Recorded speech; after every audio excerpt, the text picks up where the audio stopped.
Shalom! Good morning, everybody. Well, good afternoon.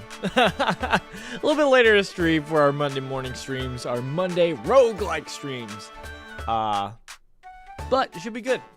Should be good. We had a later stream because, honestly, I slept in.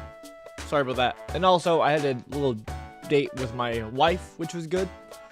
That's why this week got a little bit delayed, is because we got back and we had to deal with things, take care of the dog, you know, normal things.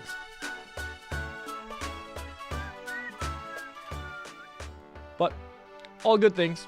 Today we're going to be playing a different roguelike, even though we've been making great progress on Returnal, and I've been enjoying that game a lot, and kind of wish we were streaming that today.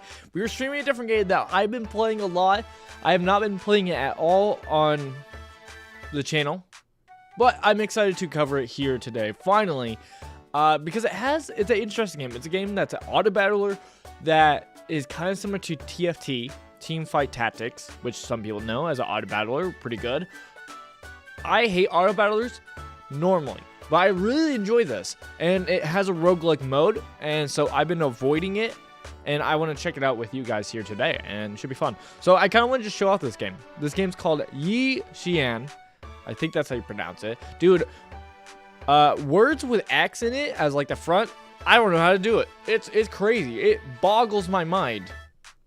But it should be good. To jump into this game, I want to show it off. I've been having a great time with it. So we're going to do the roguelike mode and see if it's any good. So let's switch over. Let me get the music going. I think right there was about good. I was trying to do some of the sound stuff earlier, and I think that's good, because I think the combat music is a little bit louder. This one's a little bit more calmer. But yeah, so this is XIAN. I've been enjoying this game a lot. It's definitely, like, if you don't know auto battlers, they're pretty niche kind of genre, but I like them. I like the idea of them. Like Team Fight Tactics, I tried doing that. And the aspect of it of where it's like there's 8 people, you're going 1v1 each person, and if you lose a certain amount of your pool of health, and then you keep on doing it until there's only 1 left. I really like that. That was really fun. That's a fun, like, kind of style. Team Fight Tactics, I mean, I don't know much more than that of like how it specifically structures, so like different characters and what you do and the auto battler of it. That whole aspect of it turned me off of it, but like the premise of like, hey, there's 8 people 1v1ing, like that part of it is very cool. This game takes a lot of that, and it has its own spin on it because it also has deck building mechanics to it. So instead of the normal, if you know from TFT, of drafting units, you get cards, and you're slowly building out a deck of 8 cards that go from left to right. And so how it literally structures is like you do whoever, it depends on whoever goes first, which is a whole mechanic that you can manipulate. But basically, one person plays their card first, like automatically. Next person goes there, then it's yours, then there, and so it just does it until someone's dead. Very simple. I can show off a little bit of the characters. I've been playing a lot of no, not you, Lou. What's your other name? That name. Good old Lou, my boy Lou. I've been playing Lou a lot, and that's because he has a cool mechanic of where one of his cards is literally his sword, which you can, like, as it progresses throughout the match, you can literally manipulate to play different play styles with that card. So I really like that. It's very fun. This is free to play. I should mention that again. This is free to play, and the main person I've seen who's covered this a lot is Retromation, who is a great content creator who covers a lot of roguelikes. It's where I find a lot of my roguelikes is through him. And so I've been playing it. I saw him cover it when it was in early access, and I dabbled with it a little bit. Didn't really play much. And then when it came 1.0 came out, and they made it free, that's when he started covering again and showed it. And I was like, oh, cool. So I jumped in, and I've been enjoying it a lot. Again, I do not like auto battlers normally, but I think the deck building side of it just like won me over. Because how they have it structured is, if you see on the right here, there's 4 different factions. And so each faction shares a card pool. So everybody here, they all have the same deck. Same deck of cards, like a pool. And then, but each one plays a little bit differently. Like, as I mentioned, this guy who I like actually has his own card that, like, he could build upon. And everyone has a little different thing. So, very cool. So, it's enough of, like, okay, you have a just of decks that are, there's still 4 decks that are different. But there's still even more of each character plays a little bit differently. I will say probably like the one that's the most basic is the very first one. And it's just about your sword, making it stronger and then attacking. Very simple. I like doing it. They have this one that's like astrology. This one's a little bit more playing on, you have some cards that have chance. So it's like, oh, it's going to do either 6 to 12 damage. Normally, you would think, oh, Noah, don't you like risk, reward, chance? Shouldn't this be your favorite? It's a little bit, like, above my pay grade when it comes to mental capacity. So that's why I haven't played it much. I want to get good at it, but it's just a little bit above my pay grade at the moment. This one's really fun. This deck style is dealing with the 5 elements of I forgot what it's called. I guess Chinese mythos. So that's where you get the different spirits. So it's not the traditional what we know as from Pokemon of fire, grass, water. Even though it has those, it has fire, grass, water, and then it has metal, earth. Those are the 5. So metal, earth are the other 2, which sometimes are the weird ones. I think metal is always the weird one because it's pretty unique to this kind of like belief system of a spiritual. I forgot what it's called. Forgive me for that. And then they have a new one they just put out, so it only has 2, but this is all about getting buffed and stronger. So it's very cool. Definitely, I like what they got so far. For some reason, I guess when this game first came out, it got review bombed because there was like a misconception that this was like pay to win. It's not. It's free. Especially since the free and then the way they make money is by card styles. So you could pay money. You don't have to. You could just earn the currency and get basically different cool art for your cards, which is, I think for most people is fine. So you got like the traditional one. And then the second one is like, ooh, the outside's a little shiny. And, oh, I forgot to mention this part. The reason why it's showing us 3 cards is there's 3 versions of a card. Because you can upgrade your card throughout the battle. So it's like you have your first one. If you get 2, you can put them together to make this one. And now if you have the 2 put together and then you get 2 again, put it together, you get the third version. So it gets stronger. But yeah, you can see here, that's kind of like, ooh, even more shiny. And then the last one is a different art. I hope that's the thing they start adding in more. Obviously, it's going to be hard for how many cards are in the pool that they have. But that would be the cool thing to do. Is like you find more and more of the alternate arts. Because I can see people liking that and paying for that. I will say this is very much a Chinese game, so most of the people I play against are Chinese. And so it's awesome to, like, every once in a while see one person with an English name. And I'm like, hey, I'm not the only one who watched Retro's video probably. Good game, though. I've been enjoying this game a lot. Again, there's plenty of other stuff here. There's cards. Another thing that I didn't mention of, like, there's several pools of cards. There's also another set of pool of cards. Crazy, I know. And it has to do with side jobs. So this is also to like bring even more depth and like versatility with your decks of how you want to do it. There's these side jobs that every deck can get. If you know, what's it called? Slay the Spire. It kind of is like the colorless cards. So this is what every deck can have. So they have the first one that you already have unlocked, which is just, it gives you some healing cards that are consumable, yada yada. And then you can unlock this, which is more like damage kind. There's music, which I don't know. There's painter, which I don't know. There's formations, which I don't know. And there's plant master, which I don't know. I guess it grows, which seems pretty interesting. Where basically if you don't play it, it gets upgraded. It's kind of fun. But yeah, so like that's a whole thing that also just makes it more upgraded. Anything else do I have to explain? Maybe. Let me pull up one thing. So hold everybody.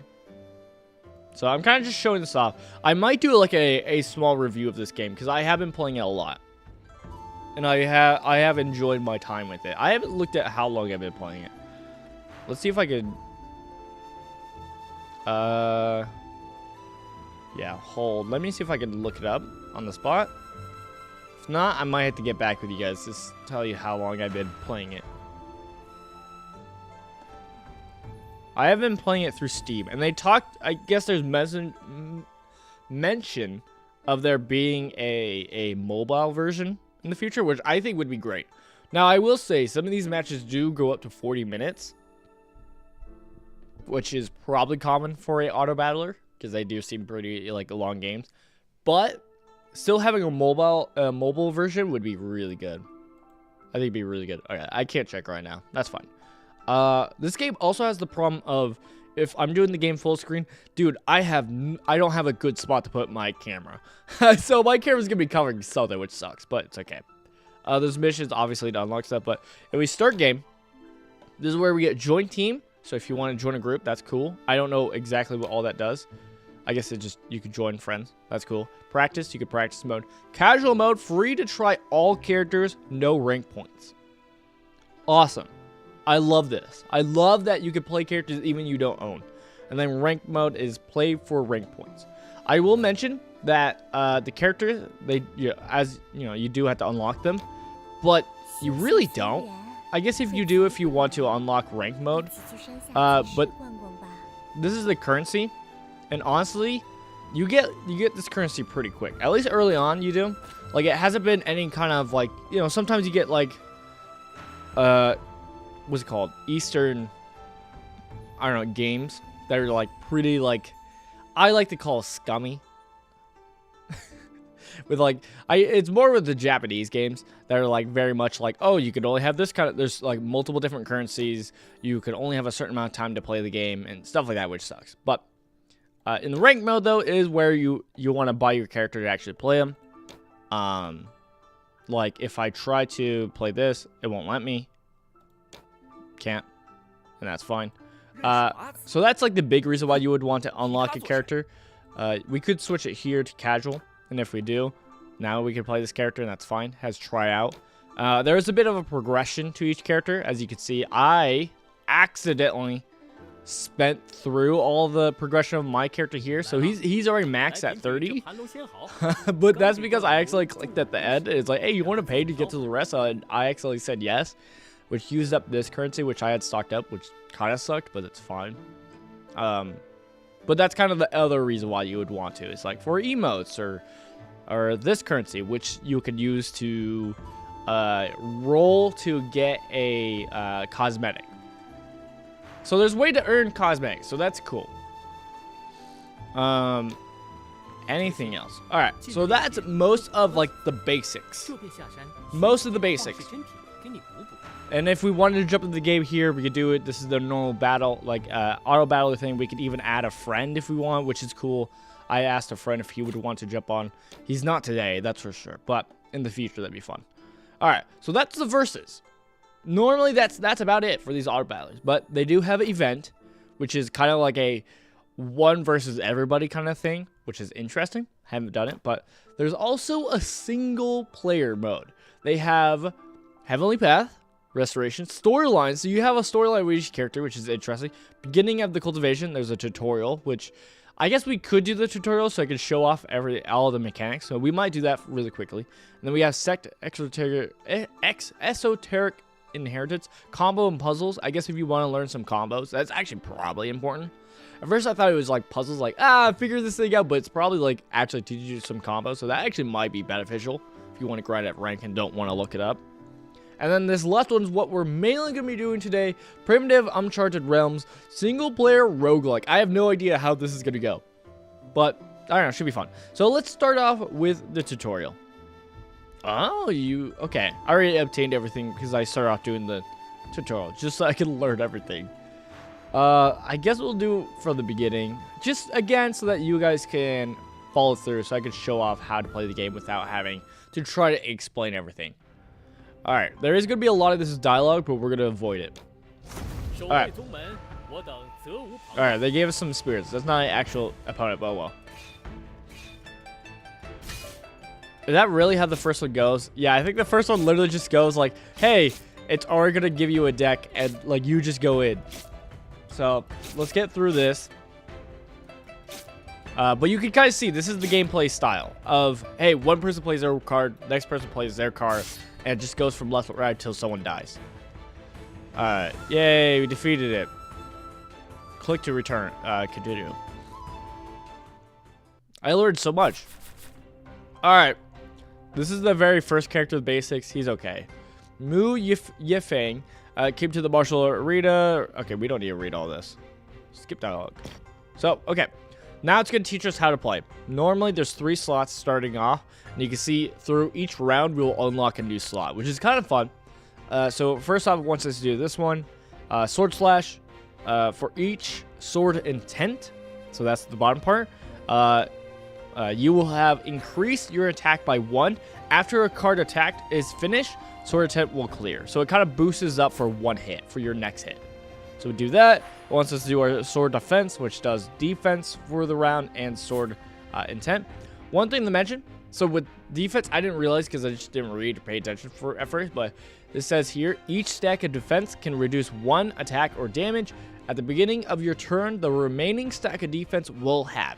So like, it's not good to like put up defense just early on and not get hit because it'll just keep on getting halved until you actually do get hit and that defense goes away. All right, and then you want to do, oh, okay, put this on.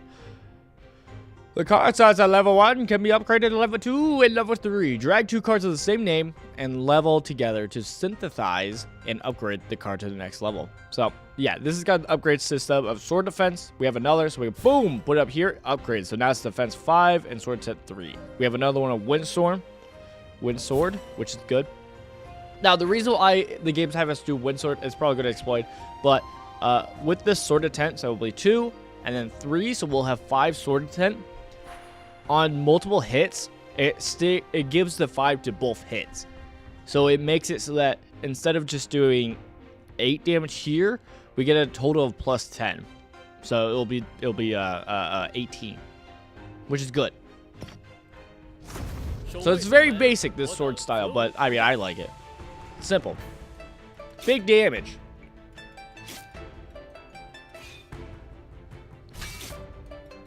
I will say a hard part to these auto battlers that are like TFTs and like this is when you're actually playing online, there's a timer. And when you don't know what you're doing or what things do or what to get or try to find, dude, having that timer sucks. Alright, sword attack provides a temporary bonus to each attack of the next card attack. It is more effective when paired with a multi-attack such as Windsword. That's why I read. Alright, and then dialogue, we don't care. Click to continue. Alright. Don't care about the dialogue. Alright. Some cards need to cost key in battle, displayed in the upper left corner of the card. When your key is insufficient, this card cannot be used, and you will be unable to act for 1 turn and gather key. So instead of playing that card, you take your turn gathering key. It's really not good. Cool. Alright. Lack of add key card. Try to drag cloud card, touch sky to the right to place an exchange card. So this is also a cool part, is you could kind of like dig through your deck to try to like, okay, I don't want this. I have 2 that I could do 2 times. I could exchange this card and trade it for something else. And then I could do it for this one.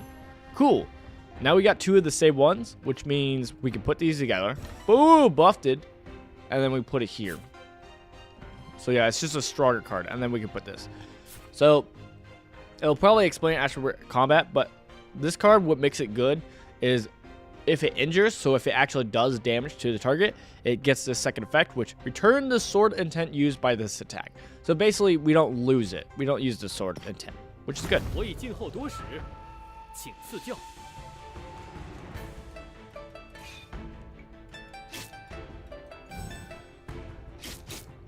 So yeah, this is a very interesting strategy game that kind of is relaxful. Like, it's kind of not, but it's relaxful in the sense that, like, all you're doing is setting up your cards and then seeing how it goes. And I kind of like that because it still scratches at, like, not quite chess, but kind of chess style of strategy. Of, like, setting things up and seeing how it goes. But whatever. Sword Attempt won't disappear after Flying Fang Sword, the one I said, wounds an opponent, and can be used again later. But make sure to add key first, otherwise you will wait for 1 round to get a key. Got it. How many more do we have? I will say the one thing a problem about this tutorial is it only helps with Sword Intent. Like, it helps you with the one build, and then there's several others, and it's just like, well. All right, excuse me, this is a pretty good one. Drag the card to the character to absorb. For each absorb card, add 1 cultivation. Excuse me. So we could exchange cards, but if we actually take it and drag it here and absorb it, the card goes away, and we get 1 cultivation up here. Which, if we read this, cultivation, you can break through the next phase with enough cultivation. In the battle, the player with the higher cultivation will act first. As for the same cultivation, the first act will be random. So if we have the same amount of cultivation, it'll be just a dice roll. But whoever has higher will go first. So that's kind of a way to like also try to like, oh, let me dump some cards here to try to make sure I go first. And then breaking phase has to do with down here. This is what our character gets to do, kind of like why we picked our character, kind of what they impact. And so we also get cultivation not only by absorbing cards, but also by upgrading cards. So because of that, boom, we break through. So yeah, meditation phase, cultivation completed, 9 out of 9, so that's where we're at. Click the button to break through the phase. So break through, so level up our character basically. Each breakthrough will increase your max HP, and you can choose a new immortal fate to enhance yourself. So this left one is kind of what our character is more known for, but we do have these other options if we want. So this one is Sword and Sheath. If you do not attack this turn, add 3 defense. Each time you play a Cloud Sword card, add 1 defense, which is a certain kind of card we could do. If we hide, we have none. No, we have 1 down here, Cloud Sword. So like, if we had a bunch of this and we wanted to do that kind of deck, we could do that. We got this one where lose 4 Destiny, which is our... hasn't touched on it, but Destiny is this up there, if I'm correct. It's basically our health up here to determine if we actually win or lose. So we lose it to a minimum of 1. So if we already have 1, which we do, you wouldn't. So you can't lose, I think is the thing. Maybe, I don't know. Draw 1 level of 2 card. Level 1, 2 cards with a name containing sword. I don't know. Grab some swords, basically. So normally you want to do this, but sometimes you might do these for other things. At least that's what I found. I don't know. Alright. This I need to read, because this I didn't really get. There are 5 phases in total. The higher the phase, the more powerful cards you get. Okay, so first phase, the meditation phase, is this one. Foundation phase, the next one, is this color. Dude, these colors are the same. Not gonna lie. And then blue cards, light blue, we get these. Purple, we get these, and then gold is the goated cards. Got it. So there are 5 phases. The higher phase, the more powerful cards you get. Noted. Exchange cards after breakthrough the phase. You will have a chance to exchange a new card to the new phase. So yeah, now that we got past the first phase, if we want to try to get something of the new cards, we could do that. I guess there's a slight difference. Dude, I'm colorblind, so this sucks. I'm green-red colorblind, so sometimes seeing the different kind of like blends is what makes it really hard, but I can kind of see it. So like that's one of the new ones. I actually really do like this one. It's really silly. Giant whale spirit attack, and then yeah, we could put it up here. We have 3, so that means 1 we get used up 2, and we still have it here. Modify your deck to defeat the opponent. Well, I mean, we might as well just swing. And I think that's the last one. I think that's the last one, and the next tutorial is literally just like, hey, do a match all on your own.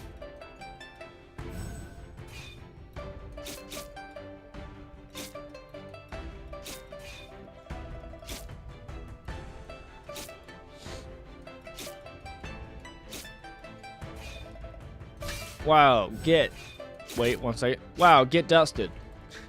Yeah, we did it. We won. So yeah, Destiny is like the points up there to like keep fighting. So yeah, very fun game, especially when you're doing the main thing of playing against everybody. You have broken through the Fortizio, so get better Fortizio cards by exchanging.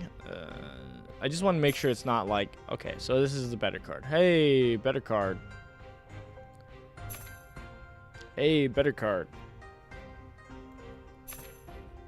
Hey, better card. Okay. This is good, important. Chase allows you to use your next card immediately on the same turn, so to play a quick combo. It also helps with just cycling through your deck a little bit better. So that's really good. So if we play it here, all right. However, Chase can only be triggered once per turn, not consecutively. So it needs to be placed at intervals. So it pairs up. You can't just like do it like that with a boom boom boom, because then it's just you playing against someone else. It's just you taking the turn, which is unfair. But it is pretty powerful to get through your deck. I'm like boom, boom when they're still stuck at their early mode. That's kind of how I see it. But hey, yeah, Chase is pretty good. I usually don't use it as much, even though I should, because it's really powerful. But hey.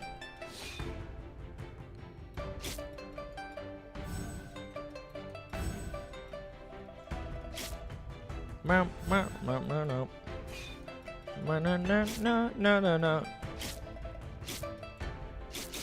Alright, also another thing to note is once you get through the cycle the first time, it just speeds up, which I'm so glad it does, because otherwise it could take forever.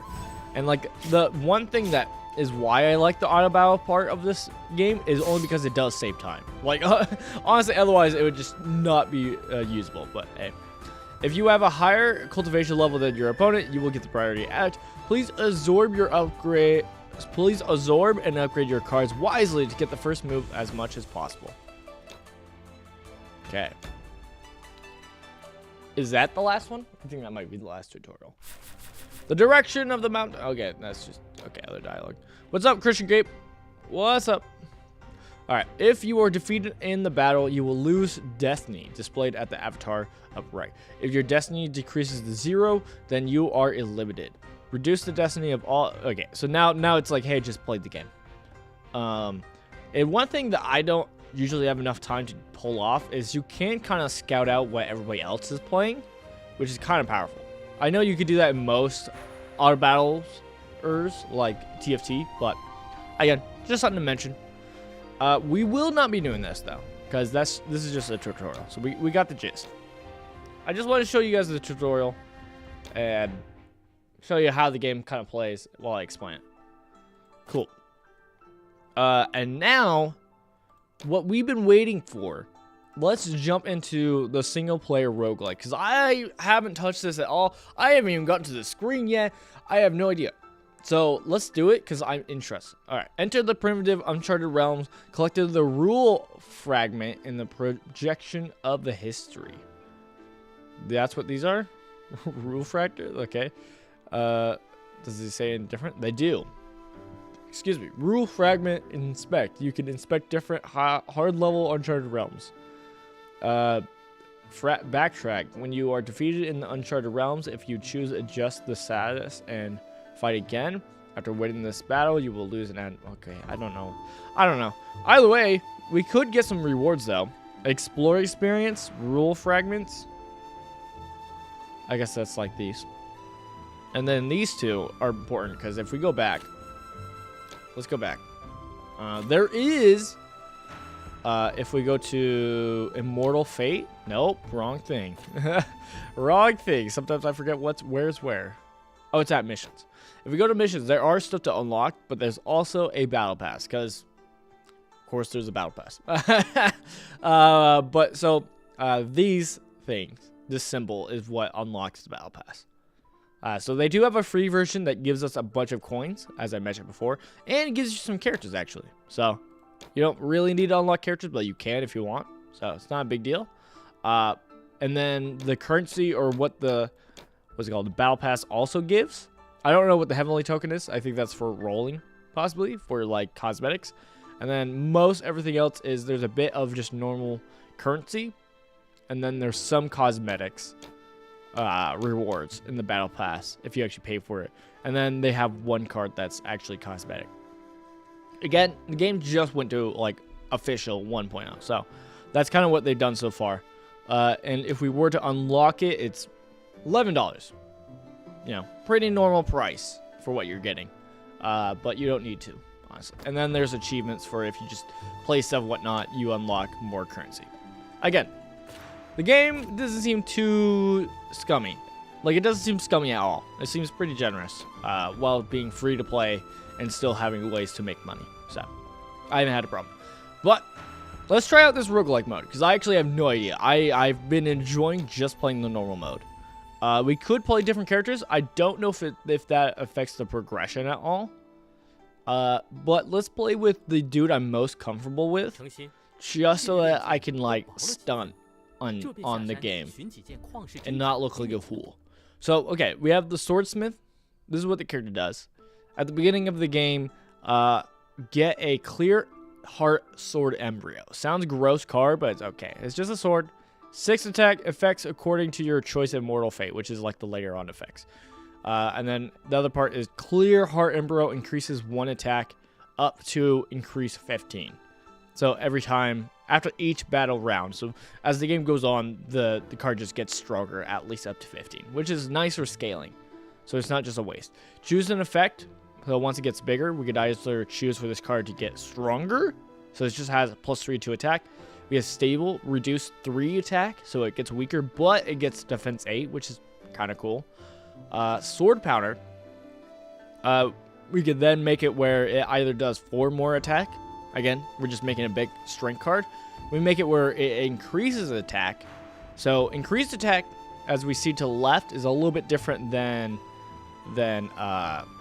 sword intent. So it has it on the left. Increased attack is for each stack of increased attack, you will just attack one. So it just makes your power stronger. And then the sword intent, if we want to go that route, that's like the temporary for your next hit to be stronger. So you kind of have different choices there. We have key forging. So we could literally make it where the sword just gives key. We could also make it where it does defense and gains even more defense if we're just doing a bunch of key and has a bunch. We have it where we could either have it where it has a special effect where we can spend 1 key to make 2 additional attacks of 4 attack each, which is pretty good for, like, as we kind of saw, builds with intent. We're having those excuse me, bless me. Where if you have those multiple attacks with intent, so if we had 3 intent, we would actually get +3 to all 3 of those hits if we chose that one. We should stack up pretty good. And then the last one is either increase our attack by 3, and next card counts as an unrestrained card, which is kind of like similar to this Cloud Sword I showed before. There are some cards that are called unrestrained cards. Again, cards that can synergize with each other. We got to pick Cloud Sword, which reduces its attack again to 6. Like, reduce it 6 damage. And next Cloud Sword gains Chase. Again, that Chase, as we saw before, is pretty powerful. We could also do Ultimate, where all numerical value in the card's effects are increased by 1, which is pretty powerful. Because sometimes that makes it where instead of hitting 3 times, it's hitting 4 times, which with that sword intent, it's much more. And so, like, sometimes that's really powerful. So, but I do struggle. So sometimes I will mess things up. So I don't know what's going to be the pacing of this. So, but let's just jump in. Ooh. I could show off the deck. I can show that really quickly.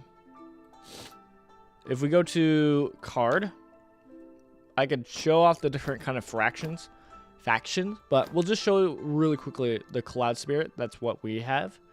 So you can kind of see there's some Cloud Swords, Light Sword, so it kind of does some key.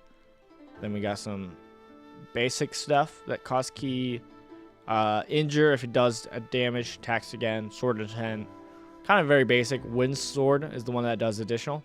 Then next phase, it's kind of what we got. We get 1 unrestrained card, some key.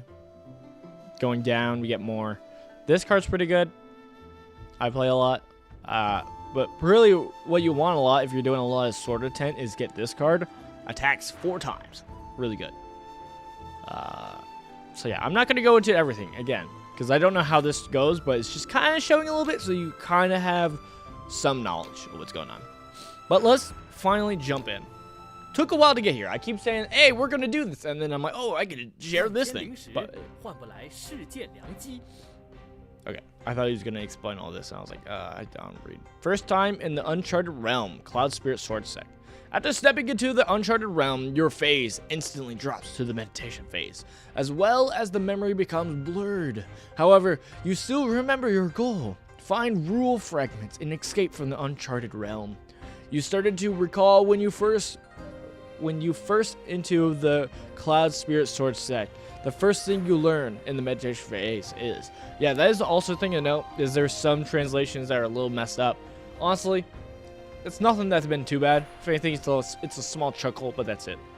All right, we could do 1 Cloud Sword, obtain 3 Cloud Swords cards plus 2 random cards. So if we want to do, oh, I right-clicked. I almost clicked it. Okay, we could go for a Cloud Sword build. Spirit Power, obtain 3 Spirit Power related. So I guess that's another card. We could do Sword Intent, which is what I'm probably remember or cannot remember. Obtain 5 random cards. Just give me random cards, baby. I guess we could either do Cloud. I think we do Sword Intent, just because that is the one I'm more familiar with. So let's do that. Cool. All right, encounter enemy. Carefree Immortal. What a fool. You just have continuous. Continuous is the fact that, like, as we read here, continuous. After played this card, it will continue to take effect and will not be played again in the same battle round. Consumption cards and continuous cards are limited to 2 in total in your deck. Because, yeah, once they're used, they don't get used again. So kind of like chase effect, they can let you just go through your deck more. Okay. Well, we can take as long as we want, which is nice. And so I guess the roguelike mode of this is very much like, hey, every time you just get to fight somebody, and it'll slowly unlock each one and different effects.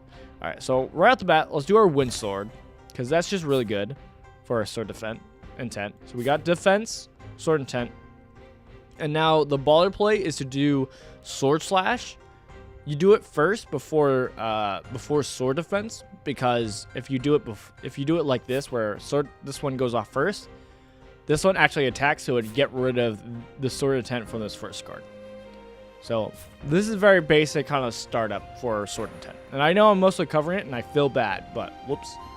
That's kind of the problem with this deck or this game, is that there's no good spot for my camera, but don't worry about it. All right, we do have 3 exchange, so we're going to exchange this card to see if the main thing is we want to see if we find another one of these cards, because then we can upgrade it. All right, we found nothing, so we are going to get rid of this card. We're going to absorb it, make our cultivation 2, and then we're going to hold on to our card, because I don't know if we upgrade if we get a new one. I actually don't know, so I don't know if absorbing this would be a good play or not, but either we'll hold on to it. And let's dust this guy. This Carefree Immortal is going to get dusted. I haven't seen this character model, so that's cool, at least that there's their own character models for these different dudes. Look at us shred this guy. Pop, pop. Boom. Easy. Alright, victory. You defeated your opponent and gained some insight from the battle. Exchange card chance +1. Okay, so instead of getting 3, we get 1 more. Cool. And then we get to choose our side job. I only have the Feudalist unlocked, so we could do Feudalist, which gives us damage, or we could do Elixirs, which gives us a boost. I kind of don't hate the Elixir, because sometimes you could get like a boost of ki that gets consumed. So we'll do Elixir, because if you start out, that's probably what you'll be seeing a lot. So just so that you guys know. So I could do ki. So that's what we got. We got this here, which has consumption. So if we put it here and we got through it, it get consumed, so it never gets used again. And then we're just moving through these 3. So it kind of makes your deck a little bit smaller, which is kind of nice. We do have sword defense, which is another one. So let's upgrade that. If we want, we could also just throw this in just for more damage. We don't need ki perfusion right now. One thing that is good about this, though, is the ignore defense. So it's like attack will not offset by opponent's defense, which is pretty nice. So you get like a, nope, I'm getting all my damage through with this. So, but let's dig through our deck to see what we get. We got Sword Slash, which is we can upgrade our first card, making it attack 5 and sword attempt 3. That's pretty good. And then we'll dig here. We could hold on, because as you see, there's 1 out of 25. So we could keep on just like not using this and just build it up for times when we really need to dig. I'm a little impatient, so I usually don't hold on that long. Now, okay, we got a sword slash, which is this card. But as you can see, this is the level 2. If we just try to upgrade it, it doesn't work. So yeah, we need to get another one, upgrade this level 2, and then put 2 level 2s together to get level 3. So, cool. Choice. Don't know what that means. It just gives us another roguelike choice? Nice. Okay. It's kind of interesting to play this game as a roguelike. Kind of knowing the normal structure of how the game goes. It's kind of interesting to be like, no, it's going to give us a choice. But, hey, I'm all for it. Sword pool. You see the sword pool of the Cloud Spirit say. There are countless swords at the bottom of the lake, waiting for those destined. This should be the projection of the real sword pool in history. You don't know whether this sword pool can still be used normally. Touch the water in the pool. 50 chance is good. 50 chance is bad. I don't know what that means. I'm leaving. I don't need that. I'm good without that. I'm good. All right, what's our enemy? Formation. Whoa. Okay, so using formation, which I don't understand, as I mentioned before. Continuous 2, so it'll happen 2 times. At the end of your turn, deal 4 damage to opponent. Okay, and then continuous 2. Add 3 more attack when attack and apply smash defense. What is smash defense?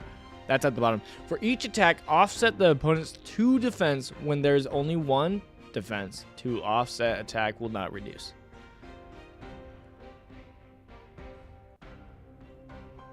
So it goes through 2. One damage goes through 2 defense. Is that kind of the idea? Maybe. Okay.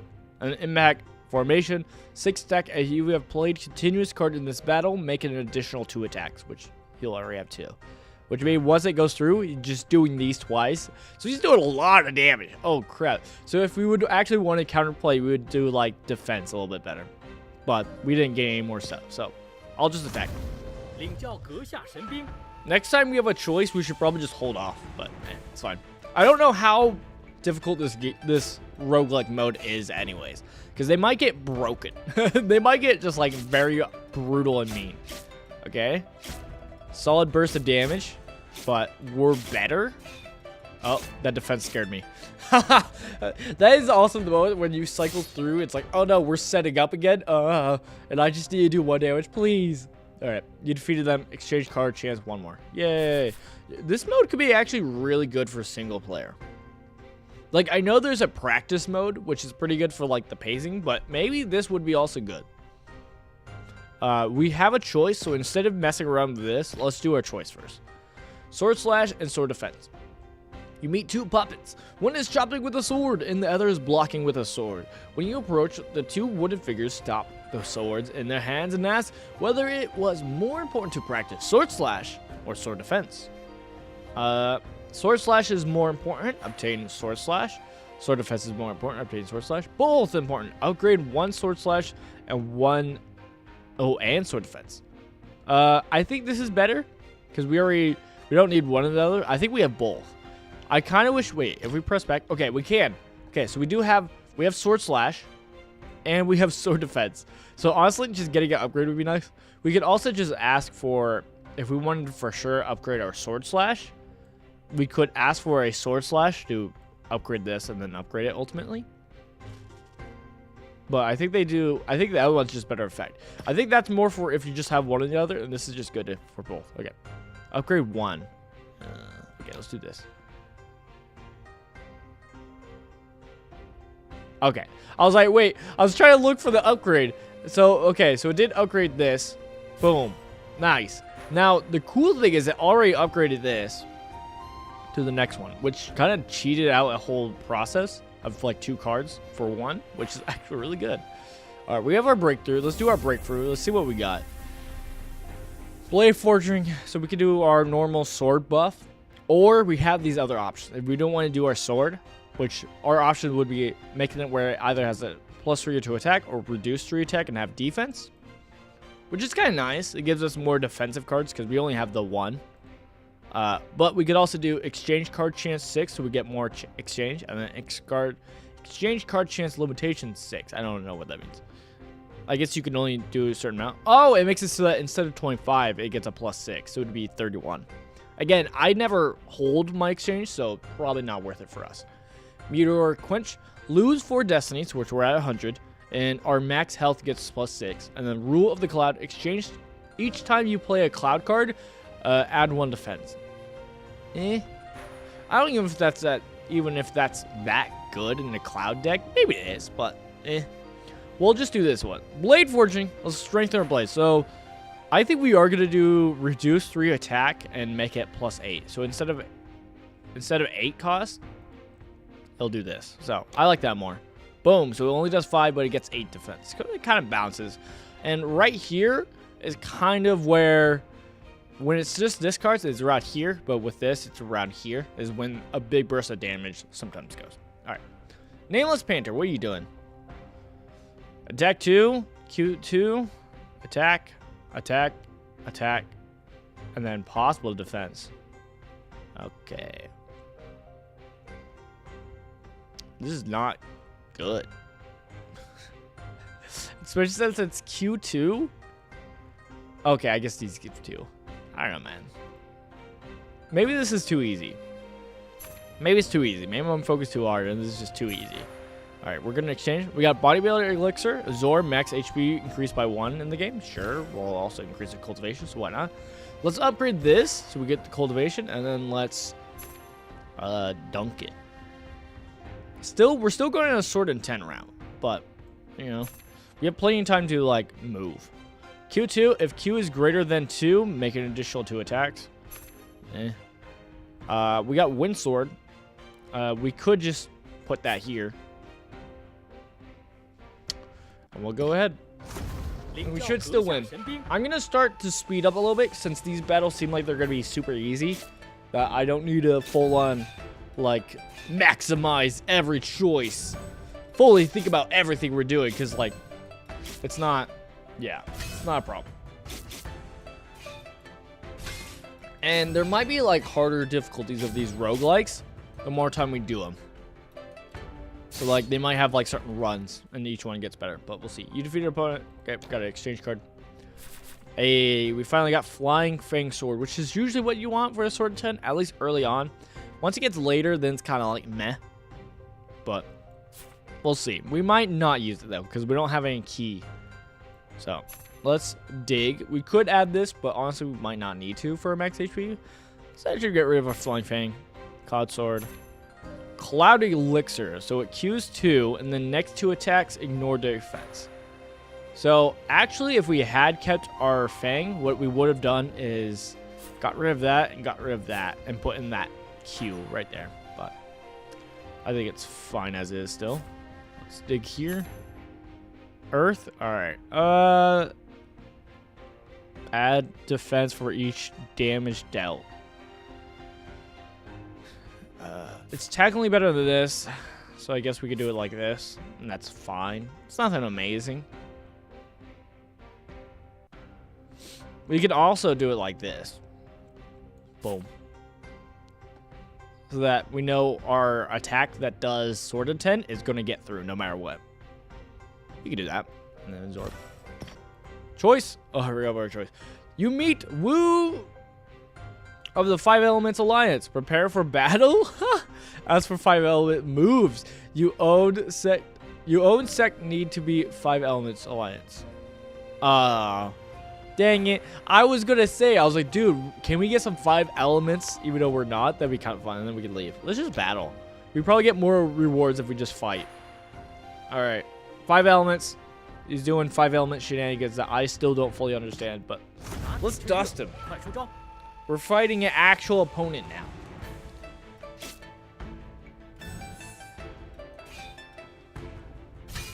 Bum, ba-da-da-da-dum. Da-da-dum, da-da-da-da-dum. Look at that. 12 damage. 12 free damage.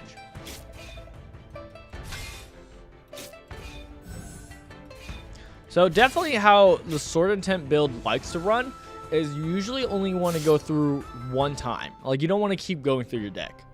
Like, that's kind of your goal, is to kill them the first time.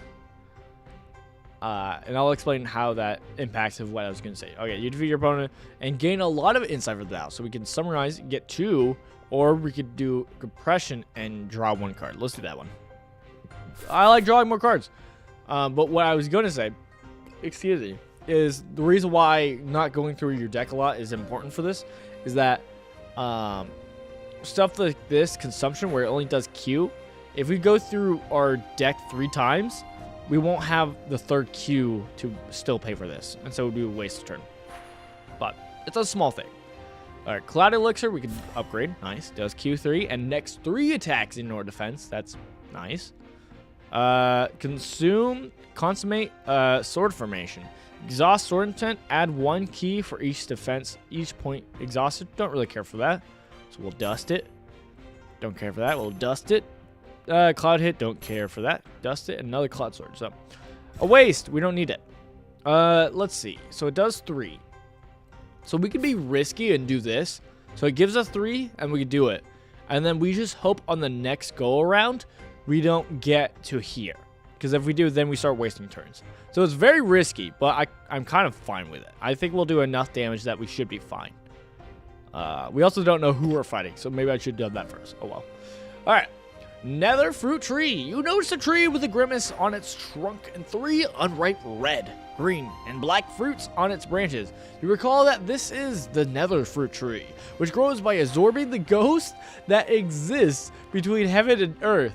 Red ripe fruit can strengthen the body, green ripe fruit can obtain the destiny, and black ripe fruit can improve cultivation. The unripe fruit has some negative consequences.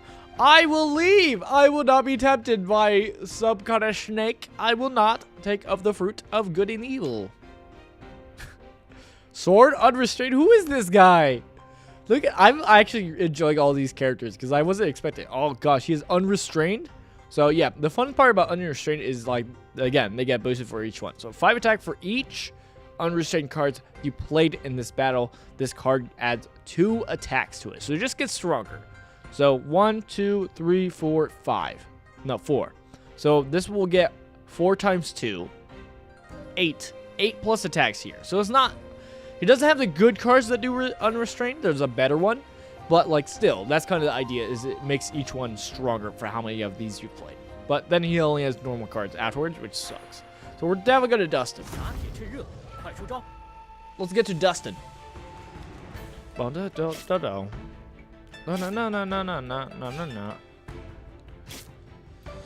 Alright, Q3. 12, look at that. Ooh, 24 damage. 24 damage. And we block some of that. Nice. Look at that. Boom. We didn't even get through 1 cycle. Alright, victory. Defeated opponent. Exchange chance. Nice. Alright. We have a choice. Let's make our choice first. You come to an altar, and no name is written here, but you know it's called the Unspeakable Altar. No ritual or usage is written here, but you know how to trade things with your destiny. There is no limit here. You can keep trade for things, but you know what the limit is. 15 destiny, draw a card. 1 destiny, dang it, I was going to say, what if I just leave? Because I was like, I don't want to deal with no unspeakable altar.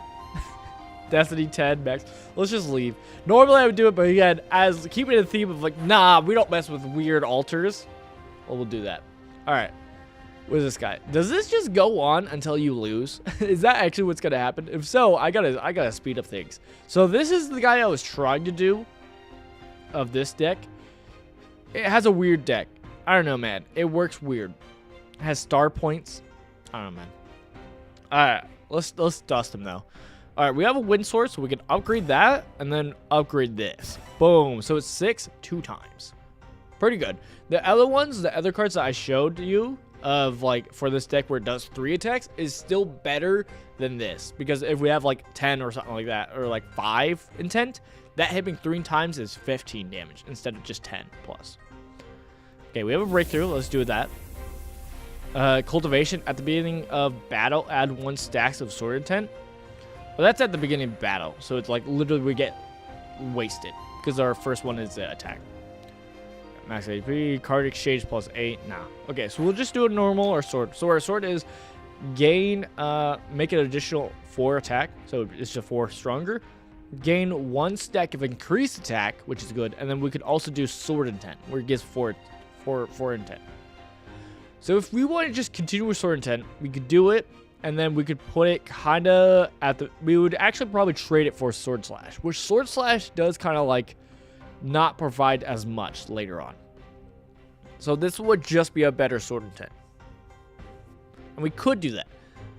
But I honestly like doing...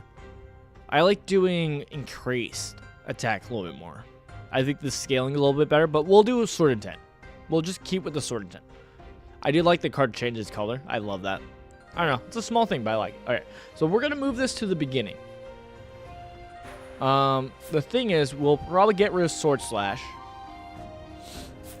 Because again, if we do sword slash and then that next attack of our main card, we'll use up that 4 sword intent it's already giving. So it's kind of pointless. So we'll put these at the beginning. And then let's see what we want to do. We don't need the key. Unless we were thinking we're going through it multiple times. But on our second time, we should at least kill one here. So we probably don't want to worry about this. So let's exchange this. A divine power. This would have been good with if we did actually attack her. So gain 1 stack of increased attack. So one thing to also note is like, because you can only have a limit of 2 consumes or continuals, you kind of want to play them. You might as well, because they do just boost your deck and then make it where your deck's smaller, so you keep on going through the main cards. So we're going to put this at first so that we start off with increasing our attack, and then we go through and just, with that boosted attack, just go through. So that's our plan. Sword Slash, where's our, okay, so our Sword Slash is already fully upgraded. So unless we're going to do another, which is pointless, we don't need this, so we'll get rid of it. We could get rid of the 16, which is just, you know, just pure damage for this 9, which is if Q is greater than 0, chase. That is only good here. So we want to do it here because we get 3. This would use 2, so we'd still have 1 key. So we would chase, use that 1 and do it here. So boom, paired. So now we either get rid of fundamental, which we should because we already have 2 consumption cards. So we can't use this, so we'll exchange it. Cloud Sword, soft hard. Continuous. Whenever you play a Cloud Sword, heal 2. And we can't put this up because, yeah, I'll fix that. So we'll absorb that. Now we're kind of like at a thing where it's like, oh, we don't have much we could do. So we just put this in, even though it's not good. It's at the end. It'll do 6, and it'll just keep going. So it's at the end, so it's, you know, it's whatever. And we'll absorb this for cultivation and that. All right. We'll see how this goes. Consumption. So yeah, our deck is going pretty good. Pretty solid for what you want with a Sword Intent deck. The next thing we would probably want to do, or probably, it all depends on who you're actually fighting and what they're doing. But sometimes if they have a better burst damage before you, what you want to do sometimes, because this deck does sometimes take too long to get to its burst. So like our burst is right here. Sometimes it's not fast enough. So what we would want to do is like move it up a little bit so that our burst goes a little bit sooner. Right now though, it doesn't seem like a problem because NPCs will not. Okay. Saw a figure pass by and felt a wisp of the breath of the rule fragment. Step forward to intercept. Ah, we want rule fragment. Spirit of the wood. Look at this guy. He's one of the tree dudes. We're just going to fight a tree spirit. Oh my gosh. Oh, Scoob. All right, let's get rid of this. Cloud Sword. We don't want it. Reflective Sword. Attack and then injure. Add 7 defense in your next turn. Nah, I'm good. I guess we would trade it for that, right? Yeah, because this is basic. This is the next level. So it just does more damage and add defense for each damage dealt to the HP. Yeah, this kind of works a little bit better. So we'll do that, and then we'll switch this out. A defense 9, exhaust sword intent, and add 1 key for each point. We almost might want to do that for here to defend 9 damage instead of dealing 6. We'll see. Sword defense, we don't need this card, so we'll exchange it. Whale. All right, and Cloud Sword. So we don't need this. We'll absorb that. Guard key. We can key 1 and then defense 5. That's if we're worried about actually going through again. So that at least we have 1 key, but it really doesn't matter. So I think we absorb it. And then we probably want to sword slash. Probably. We could just do it. New card game? Yes, this is technically a new card game. It's kind of hard to say new card game because, like, it's been out for early access for a while, and that's kind of where I've been following it. Yeah, so it just came on the 1.0. So, like, official new came out on Steam. It is free, and you can play it. We're playing, it has a roguelike mode, so that's what we're doing, Bakura. Bakura? Bakura. So we're playing the roguelike mode. Seems like a good way to, like, learn this system and play it and have fun at your own casual rate. But the main part of this game is more of a, like, team fight tactics, kind of like auto battler, fighting against 7 other opponents. That's kind of the main game mode. But we're just playing, we're trying out the roguelike to see how it plays. But yeah, I played a lot of the actual normal fighting against 7 other opponents mode, and I've had a good time. So I wanted to show it off. So yeah, we're fighting some tree spirit, and I'm still feel confident with what we're doing. But we're gonna, I keep saying it and I keep struggling because I want to explain everything I'm doing, but like I'm gonna try to speed up because like we're at 99 health and like I don't know when this quits. Oh my goodness. Okay, actually this is going bad for us because we are cycling and we don't have the key to keep cycling because we didn't kill it and we lost. Ha! First time we lost. All right, we lost 11 destiny. Defeated. You accidentally lost the battle, but fortunately, your destiny is enough to support your recovery from your injury. Yay. Adjust the status and fight again. Flee. Flee for your lives. All right, let's try it again. Let's try it again. Here's the thing. Here's the thing. Oh, we don't have any exchange. Okay, so we probably should have fled then. Because, okay, what I didn't keep into account is the green one of this is all about healing. A big part of it is healing. So he's going to stay alive, which means the battle is going to go a little bit longer than I was expecting, which means stuff like this kind of hurts me. I guess I could do... Oh, my God. This really doesn't do well. Yeah, we're probably going to lose this next one. Let's just jump into it, just for the sake of time. And if we lose again, we'll just flee. Because, yeah, our build of not having for sure 3 key each round will ultimately hurt us.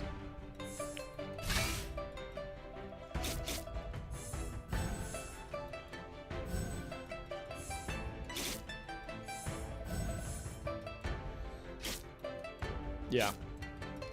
Ultimately, what we need to do is just do more damage quicker and hope that we like did enough to kill it before it could really heal. But yeah, not really. I think the biggest problem is ultimately this, like, oh, we're wasting turns having to get our key because of the, what's it called? We didn't have key for our stuff. That's ultimately what made it where we can't kill it in time because he just takes multiple turns to heal then. And we eventually die. All right. We lost another 11. That's okay. We'll flee. You managed to escape and intend to bear it for the time being. When the cultivation has reached its limit, return and seize the rule fragment. Oh, so is that just the boss? That might be just the boss. Okay. When you enter the Uncharted realm, you carried the guard jade pendant and stored the destiny in it. Destiny is a kind of energy that can help you help cultivators recover quickly. As a thing that could save your life, it can't be lost easily. And now you see a jade pendant laying on the ground, and there's a weak destiny power in it. You look around and no one is here. Do you want to pick it up? Pick up the jade pendant and get 10. Let's leave. That's somebody's stuff. I'm not stealing someone's $20 they left on the ground. Breeder? It's a Pokemon trainer. Okay. All right. I think still we are fine with this build. Like, this cheese build still works. What we would want to replace it with is probably this if we want to keep doing the key. So what we could do is, like, do this And if we want to, we could get rid of this. Like, we would do it like this. Add 2 defense for each key, so we had 2. So we would get 4 defense and do 6 damage, and then still have it. So that's kind of like the safer build. But we could still run this build from now and just search for better cards or cards to upgrade these cards. That's what I'm thinking. Cloud Dance Rhythm, that's actually what we would want compared to this. Is it does defense and it does sword intent. So what we could do is put it like here.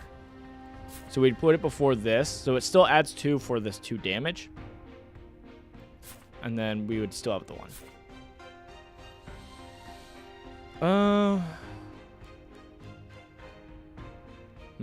I'm trying to think of what I want to put in.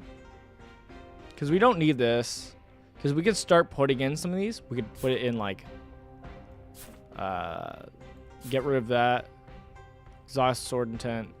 We could do it like that. So we just get 9 defense. It's not great. It's really not great.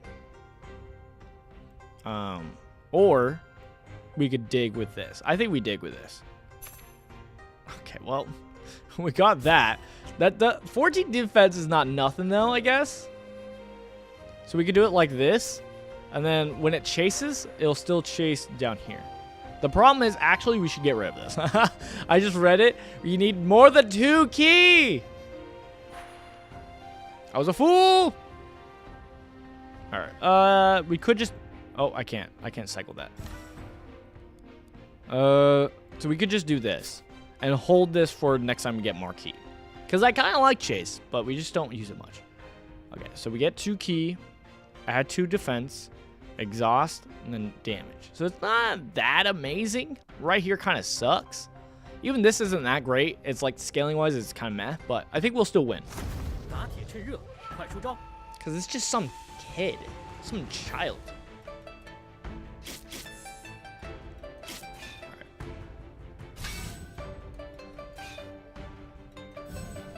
Alright. White Snake! Orochimaru! Okay, yeah, I think we're gonna win this. 14 damage! Alright.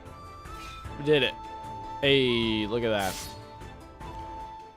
Easy. Cool. Let's see our choice, and then we'll make a choice. You're walking in the uncharted realm, and you see a huge ink slab in front of you that is several tens of meters long and several meters high. The word "Divine Comes" are engraved on the ink slab. Touch the ink slab. After you touch the ink slab, countless pieces of information pour into your primordial spirit. You know this ink slab is created by one of the 3 masters of the uncharted realm, extreme craftsman. Your primordial spirit is attracted by this ink slab, and a mysterious force begins to teach you how to use your primordial spirit as a pen to describe all the things in the world. Okay, calm down. Fully focus. All your cards include hand and deck. Cards become Divine Brush. Don't know what that means. Make your spirit escape. Destiny -10. Obtain Divine Brush. Oh, click down here to view the details. Oh, thank you. Thank you. So it's a defense. Trigger the effect of a random card in your sec. Oh. I mean, it's okay. I don't know if it's what we want. So I don't know if making all of them like that's good. I guess the good thing would, all your cards include your hand cards become Divine Brushes. Oh, they just become this. That sucks. All right, let's do that. Let's lose some health and just have a Divine Brush, I guess. Let me check my message. I was getting some messages. I have somebody I'm meeting up tonight. Oh, I think it was him. He's so bad at communication through, like, messaging. So I thought it was him, but he didn't. Oh, well. All right, Q1 intent 3. At this point, we could do that. We could get rid of one of our small Qs, just that we have 3, or not. I guess we could get rid of one of these and just make room for it, right? If we wanted to do the rock and let it have chase. So we would move it up. We do it like this. And instead of having the Raven Spirits, we do the defense. So burst damage, defense, and then our next attack is this, chase to get back through the cycle. So let's see if we can search for anything. Sometimes you'll get these, or it's like a Zorb, Destiny 3. So we'll Zorb, increases that, and we've got a breakthrough. Oh, well, I guess this works too. For our fortune, we can make our sword give us 2Q, which is kind of what we need if we want to do this instead of having this. I think that's better because that means we do our burst damage quicker. Draw one in morality phase fortune cards. Don't know what that means. Sword pool asp, and then lose destiny, draw 4 cards. So let's do the forging our sword, and I think we will do just plus 2Q. We could make it where gain the cost 1Q to make 2 additional strikes, and we could basically trade out the wind sword for our main sword. We could do that, but we already have a sword intent, so it kind of just, it's not that good. So we'll do the Q2. We're kind of keeping this as a setup card where it helps set up for our next round. So we'll do that. We don't need this card, so we can move it back up so our burst damage is quicker. And then we could then do it like this. So we have chase into our defense. So we do 9 damage in chase, or the opposite. We either do defense, and then next card chase into more damage. But let's do some more digging through our deck. So let's dig through with. I'm looking. Okay, 2 key, 2 key. So honestly, we could still put this back in here, and we still have leftover. All right, let's dig. Hey, Spirit Sword. Q1 continuous. The Spirit Sword cards Q cost 1 less. So that would make this one cost 1 less. Don't need it though. And then we got Earth Evil. Attack, add defense. I'd rather do that one. All right. So we'll consume that. We'll consume this. We could keep on to this in case we find another, and then we can upgrade this, but I already don't care too much about that. We'll keep it. We'll keep it for now. I don't think we're doing Divine Brush though. So we'll just get rid of that. Red Flame Beast? I don't know what this is. I don't know what this is.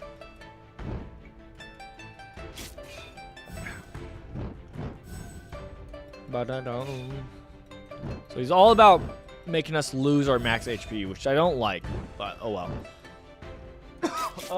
Excuse me. So yeah, our defense kind of sucks against this guy. Oh gosh, it does nothing because he doesn't care, but we still kill because we're better. We're better. All right, we got Inspiration Sword. Injured, add 1 sword intent for each Q. So that's kind of good if we have a bunch of Q, but we don't. Or key. I should actually call it what it is. Key. Thunder Sword. We don't need. You know what? Before I make more choices, let's do this. Okay. You come to a wasteland surrounded by the broken swords. A figure is walking towards you step by step, and where he passed, sword flew from the ground. Prepare for battle against sword graveyard. Whoa. Okay. We could slowly build into an unrestrained sword build, where it's like for each unrestrained sword you played, this is the better one compared to the one we saw before.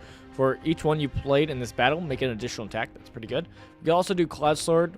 We would need a Cloud Sword before though. That wouldn't count. But if we did, then it's like, okay, do 2 attacks. The next one time you attack is ignores defense. So, but upgraded, this will just be scaling better than Wind Sword. So, you know, we'll keep that in mind. I don't think we need this one, so we'll dig. Found an upgrade. Boom. So now 6. Again, this would be pretty good because we're trying to do like the multiple hits, kind of with our sword intent. So we keep that in mind in case we find another one. But for right now, it kind of does nothing. Same with this. This kind of does nothing. So I guess we could dig through this one, right? Cloud Sword Moon. Defense. Cloud hit, gain 2 stacks of increased attack. That's actually good for what we're doing, since we do have this, which does attack. It would have been better if we did attack here, and then instead of doing sword intent, we did attack here. Then we would probably do it like this, where we put this in. we would do it like this. So we would still get our multiple attacks from our sword intent, and we still might do this, multiple attacks. And then since the last one hit, because cloud hit, as we see here, what the cloud sword is, cloud hit is if the name of the last played card contains cloud sword, this card can trigger its cloud hit. So that's kind of the combo. So we don't get it here because of this card, but that's fine. So instead of getting the next one-time attack and ignore defense, we don't care about that. Our next thing would be this. So we get 1 defense, but we gain 2 stacks of increased attack. And then we go through here. I think ultimately that's probably better because we're trying to build up for this right here. And then from here, the cards we've been playing is kind of like, it's here. It's whatever.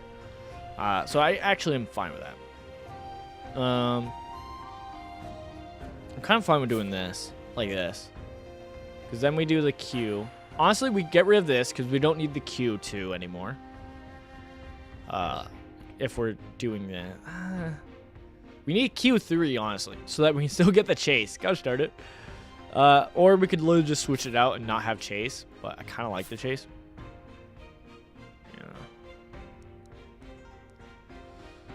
Yeah. I think we get rid of Wind Sword because instead of the 2 extra damage, we have that. Hey, this is why. Cloud Sword, Flash. We're turning into a Cloud Sword build now. That's funny. All right, Cloud Sword on its hit chance, it gets to chase.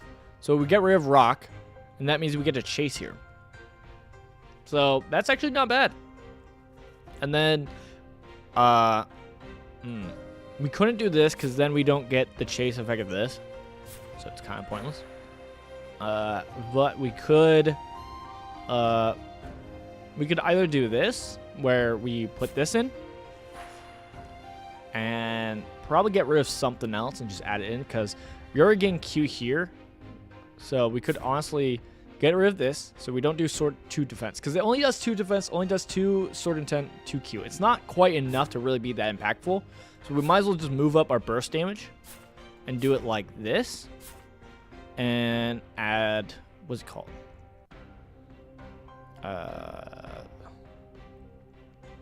Just add it like this.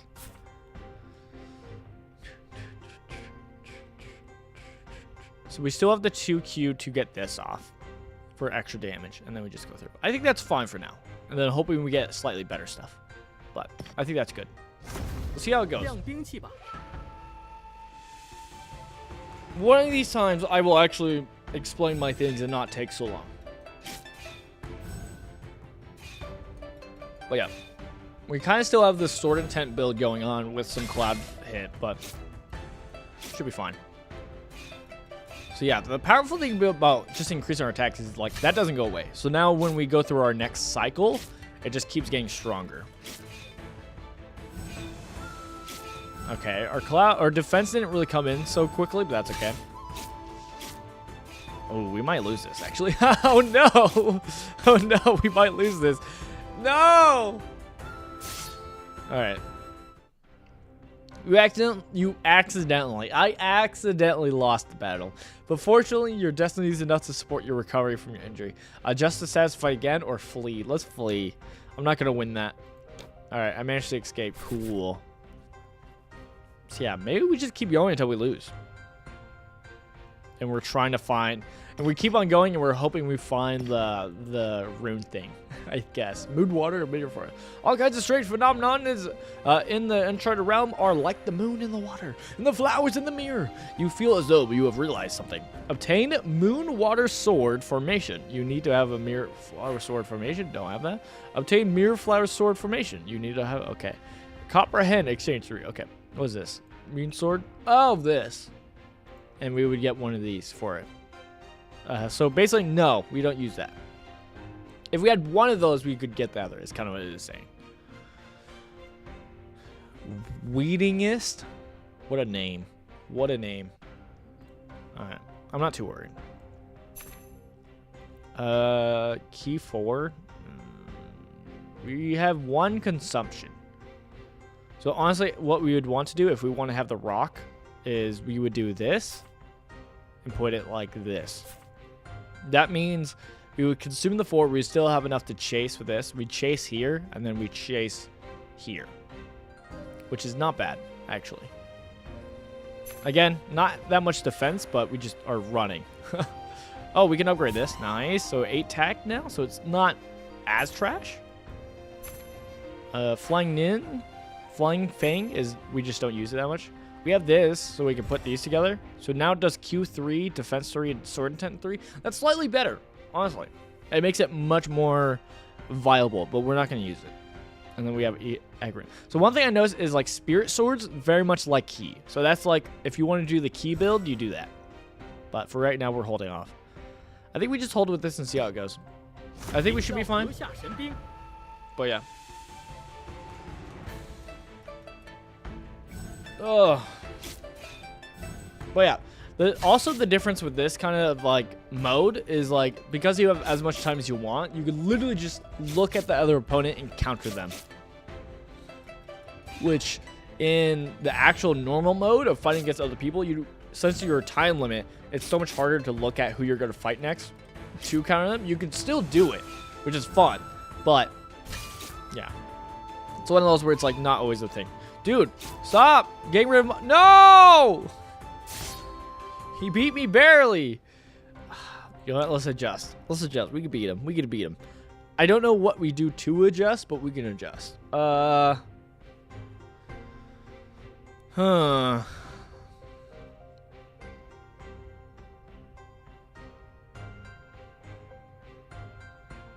I don't know what we do to adjust. We could get rid of some of our sword intent and just go quicker. I don't know what we add though. We literally have nothing else. I guess he had a few like random. So maybe we just bank on his randomness not going as good. Such a bad call. If we've already, maybe that's what makes in this mode not using all your exchange so much more powerful. Is then at least if you lose, you still have exchange to play around to change your deck to try to defeat the opponent. Which is kind of, it's different than the normal game mode, for sure.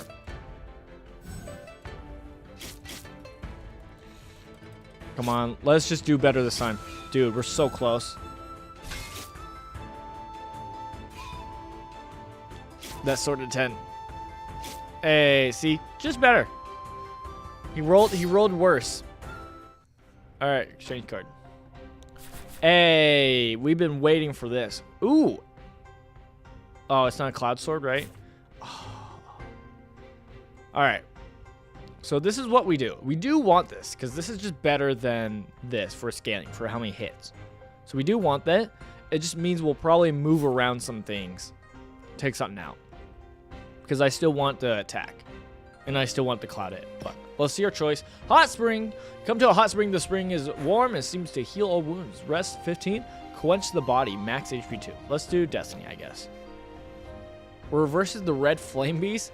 Another minus max HP. Awesome. Love that. Love that so much. Inheritance of the secret enchantment. Exchange, draw a secret enchantment card. Okay, sure. Ooh, step moon into cloud. Continuous. After each time you play a cloud sword, add 1 stack of increased attack. Honestly, we already have 2 consumptions. But what we can do is just get rid of the divine power here that does gain 1 stack of increased attack. Increased attack, right?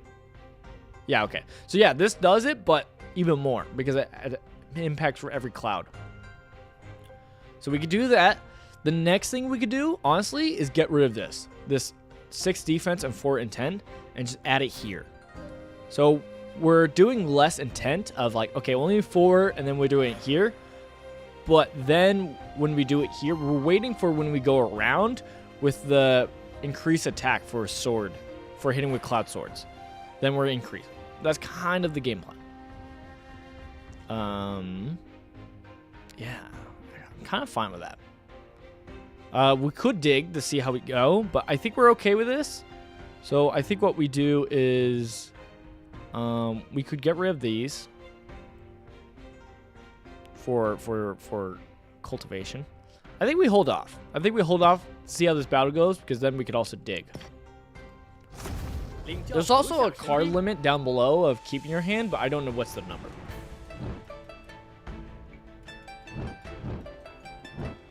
I want to win this. I do want to win this. The goal is to get through one of these, and then we're probably going to do a normal match, so I can show off how a normal match goes. But yeah, I think the scaling of this could be good, but it might be still not fast enough, which is what I'm terrified about. Yeah. We could fight. I think we adjust and fight. I think what we change is we get rid of this. Gain 2 stacks of increased attack. While it's good normally, we're already gaining a bunch from Cloud Sword. So I think we get rid of this. And we replace it with a different one. If we can find another Cloud Sword, that'd be great. So let's dig. Cloud Sword Soft Heart. Whenever you play a Cloud Sword, heal 2. Normally that'd be good, but for this, it's literally getting rid of our max HP. So not worth it.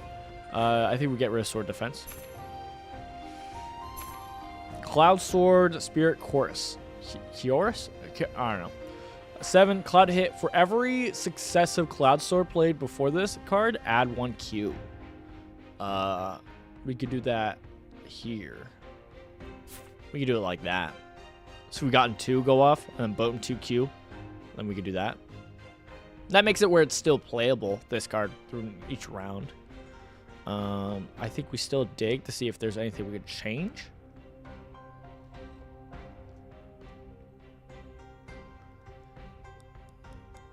I think that might be a little bit better, damage-wise. But we can see. Let's get rid of this.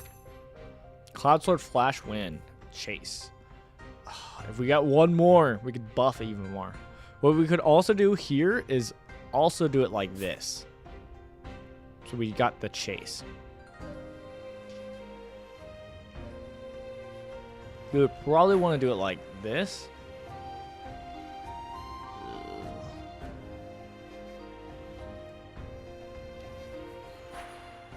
I still want the Cloud Sword, but now it feels like we might as well change this. Which if we do, I guess we would probably do it like that. It's still not that much damage, but at least it's getting it through. I kind of like that. Let's just see how it goes. We might lose this.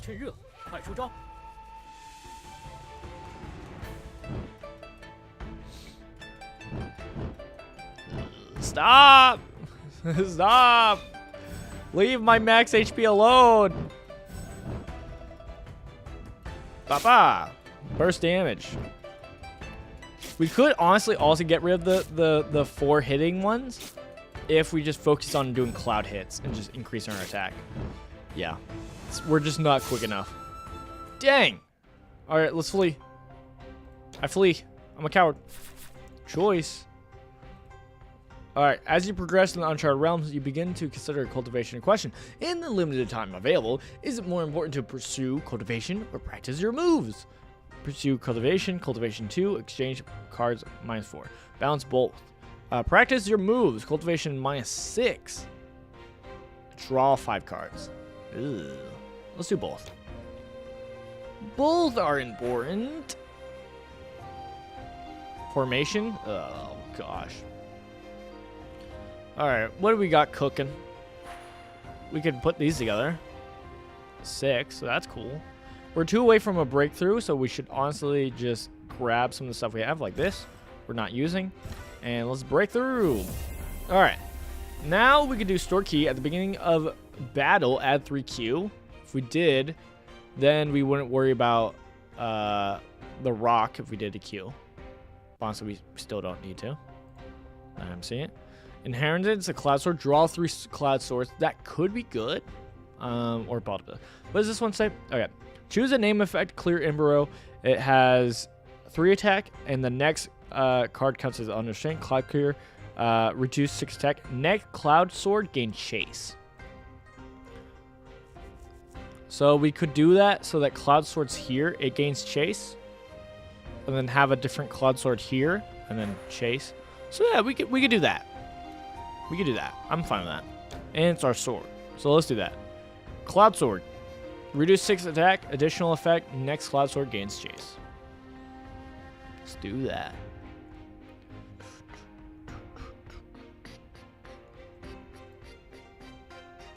So do you want to do that?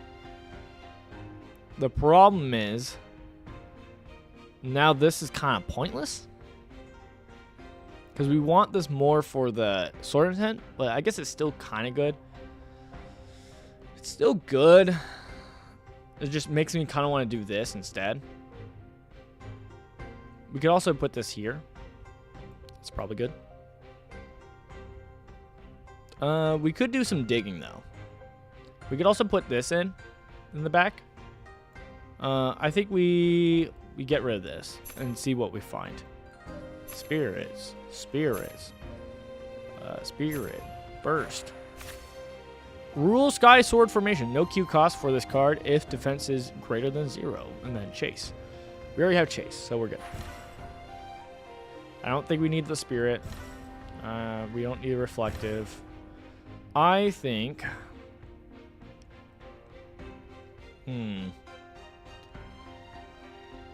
We could just do it like this. Yeah. Because this one chase, so they chase together. Which still works for like later when we look back around. And then chase here. Oh, separate Cloud Hit. We don't have Cloud Hit. What I need is another Cloud Sword. So I could do it like this. Because then, yeah, then we keep our attack, our sword intent. So do that, and then boom, and boom, boom, boom, boom. We could do that and see how it goes.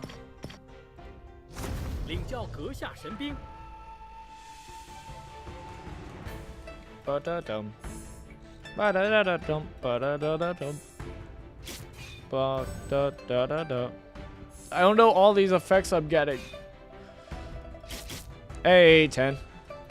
Not crazy, but still good damage. Cloud Chase. We want to chug through our deck. So we do, yeah, we're starting getting our scaling now, which is pretty good. Like our attack up to 11. So now when we're doing our 2 hits, should be pretty good. Look at that.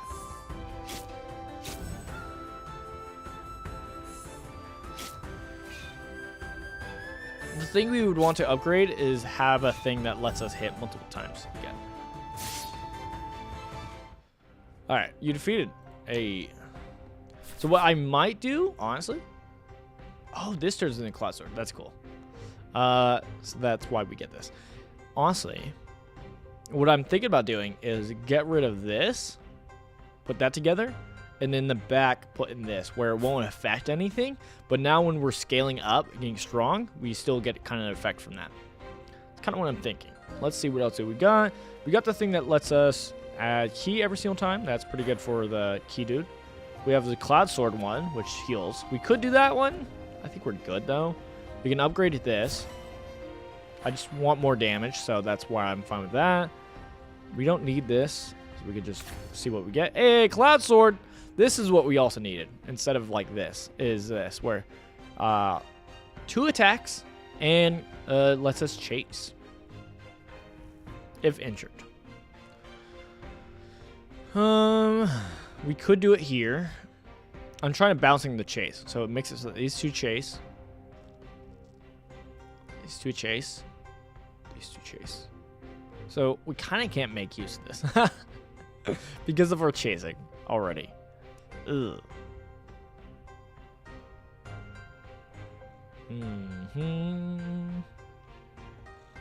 I think we still go with their plan of doing this. So 2 defense, Cloud, gain 3 stacks of increased attack. Go here. Yeah. We need to upgrade this more. That's what we need. That's a pretty good Spirit one. That's a pretty good one, but this is better.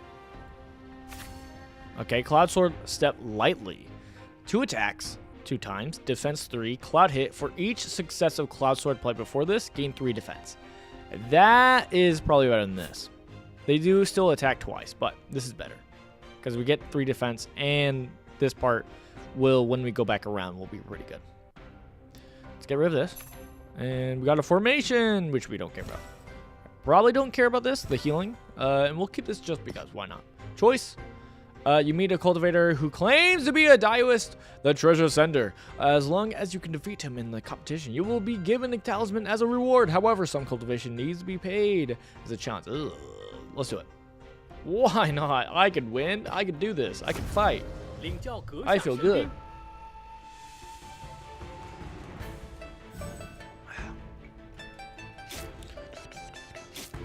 All right, I believe we're low on cultivation. If we lose this, we're done. We're gonzo. But I believe. Our burst got blocked, which sucks, but that's okay. We're going for the next circle. The next cycle through our deck. Ooh, or that. Even that's like, at that point, is pretty good. Nice. Yeah, lose that destiny. Give me a talisman. What's that music? Alright, so we got this. Neither seal evil signet. Remove the opponent's all defense and guard up. Deal 30 damage. Dang! Jeez. Wait, how many do I get through this? For each successive cloud sword played, add 1 key. So I could technically do that here. And theoretically, I should be able to get it. Because, like, 1, 2, 3, 4. So I should have 4 key. But I do like this burst more, to be honest. All right. Let's see what else we dig. Ooh, Cloud Sword. We need 1 more to buff that. Dude, that music. Hey, and we found it, baby. And we add it. Ooh, defense 3, cloud hit, gain 4 stacks of increased attack. Nice. Let's make our choice. Finally, you found the spirit of the wood and felt the breath of the rule fragment. Prepare for the final battle. So we could have just killed him last time. Oh my goodness. All right, let's see if this rematch will be better. We only have 1 attempt at this. So let's see if there's anything else we want to add. Rhythm? No? Okay, so let's just get rid of all these cards because we only have 1 chance. Make our cultivation as big as possible. Let's take on this guy. I believe we're much stronger this time. He does have a lot of healing, but we got messed up last time because of our key. So he will be healing a lot. Ugh. And he's probably stronger than last time, but that's okay. We got some good scaling. Ooh, blocked all of that. I don't care. Okay, we didn't block that. Chase. Keep going. Dude, this is actually the first time hearing this. I wish this was playing more up. Oh gosh. Oh no. That was a good burst. But we did it! Let's go! Victory! You have successfully defeated your opponent. You came to the center of the teleportation formation at this exit of the Uncharted Realm and injected a rare array of spirit power into the eye of the formation. The surrounding space begins to warp, and you return to your original world. Back with reward! So yeah, you can get stuff to upgrade your dude. You get stuff for the battle pass, and you get rewards. So that's the currency, and then that's the rune fragment. So, yeah. Rising, clear the primitive Uncharted Realms. Okay, and then the first one is the one we did. Rune Fragment, inspect. You can inspect different hard level Uncharted Realms. Okay, and now we can start increasing it, making hazards. Hazard 1, increase the max HP of enemies. Nice. And you get better rewards? No, you get new rewards. So you can't just grind the first level for XP, which is okay. That's okay. I have no problem with that. But, like, you know, I don't hate this. It's definitely, excuse me, it's one of those where the low levels are probably really weak. But here's the other thing. Let's see if it changes for different characters. So if we do now Mufing, which honestly for the Cloud Sword build is probably better with this guy. Okay, it's not different. It's not different. Now let's check if it's different for, like, this is for the Cloud Spirit. Let's see if it's different for a different group. So if we do her, nope, it's the same. Okay, so once you get up to what's it called, 10, you can get up to 10. This one's like each character can get an additional 500 character experience when they cleared the hazard 10 for the first time. So if you're having troubles going through leveling up your character, which I wasn't, but if you were, you could do this. This is a fun way to learn a character, learn how to do a build in a single player mode. Because you can take as much time, has roguelike elements, you get XP, you get rune fragments. Like, doesn't seem bad at all. It's not that crazy, but, you know, sometimes if you're, like, tired of a certain meta going on in the main fighting people, maybe that might be what you want to do. Hey, let me get my rewards. Hey, I got that. Did I get this one? I did. Hey. And then achievements. Let me gather all my achievements. Thank you. Thank you. All right. So, yeah, that is the roguelike mode. I went super slow because I was explaining everything, but hey. So, we can do casual mode, where we're actually fighting people and I can use any character. We can also do rank mode, which if we do... Normally, I play rank mode. Unless I'm playing a character I don't know. So, like, I have these three. I guess I just got her, and then that's all I have. There's, like, I just haven't been wanting to spend my currency too much. You know, playing a new game. Don't want to waste my currency that I have on characters I don't know. So, like, I only have this much. It costs this much, which is not bad. Like, I definitely can afford it. And I had way more. I had way more because when I'll show you what I actually did. So if you go here and you look at the rewards for unlocking a character. So you know when you saw we were making breakthroughs and we were upgrading our character and we had multiple choices, we get that from here. So you actually unlock that progression-wise for your character, which in some regards I don't like because like that means you can fight a character. If you're fighting other people, you can fight someone who already has stuff unlocked while you don't. So that kind of feels bad, but it does give a progression, so it's fine. And you already have your like level 1 slot, which is kind of more what the character's already supposed to have. So it's more like you don't have options that some other might, but it's more optional. It's not like the main component that makes the character really synergize. But so I had all of these, and I scrolled down, and I wanted to see what it was that was the bottom. And so I scrolled down, and I clicked it, and then it asked, do you want to consume the thing for it? And I accidentally clicked confirm instead of cancel, and it spent all of this. So I had much more. So you actually do get a lot of currency if you want to unlock a certain character to play in rank mode, but you don't even need to play rank mode if you don't want to. I've been playing rank mode. I have no problem with it. That's fine.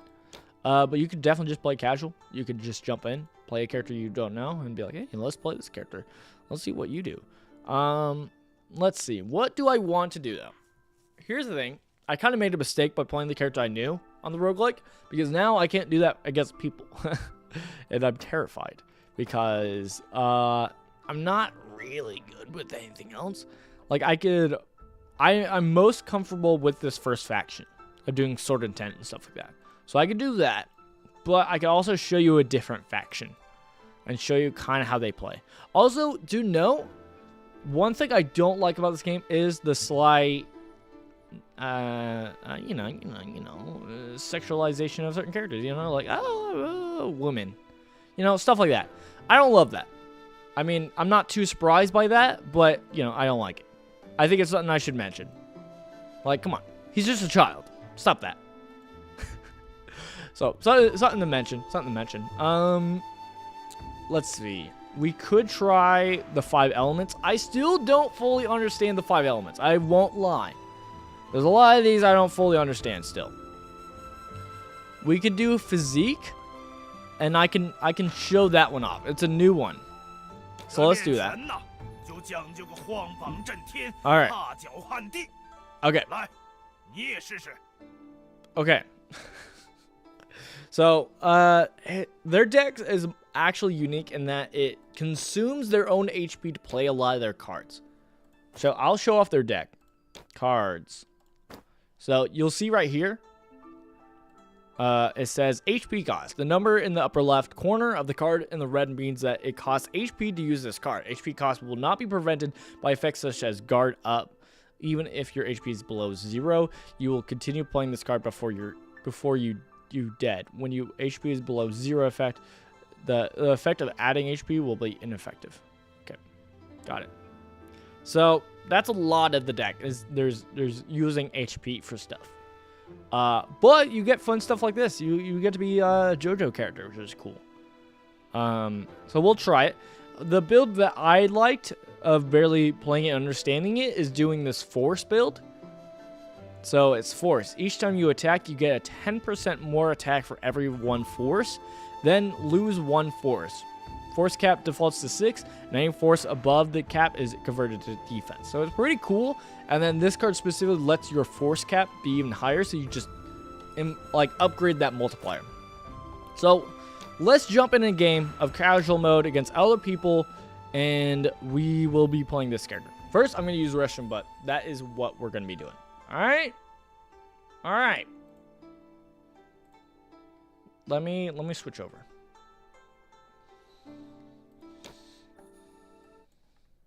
Oh, let me get some music going.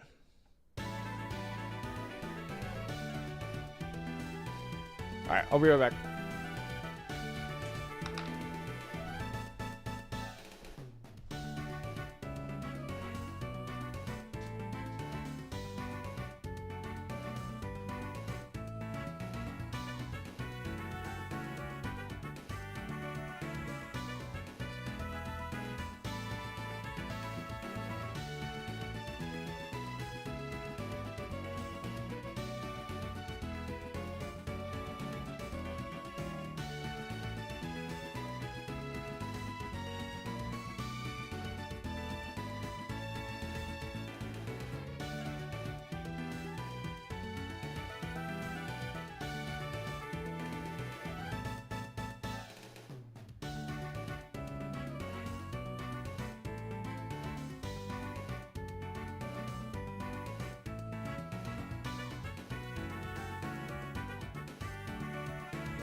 Oh.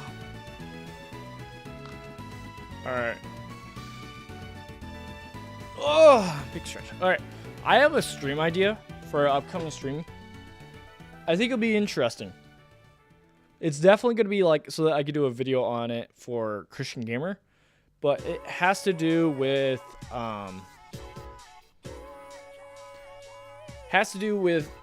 doing our daily challenges. So it's kind of like it's one of those things where I seen one streamer, Ludwig, you know, small streamer Ludwig. He's done like you know, where he's introduced it, kind of like doing like his dailies on stream.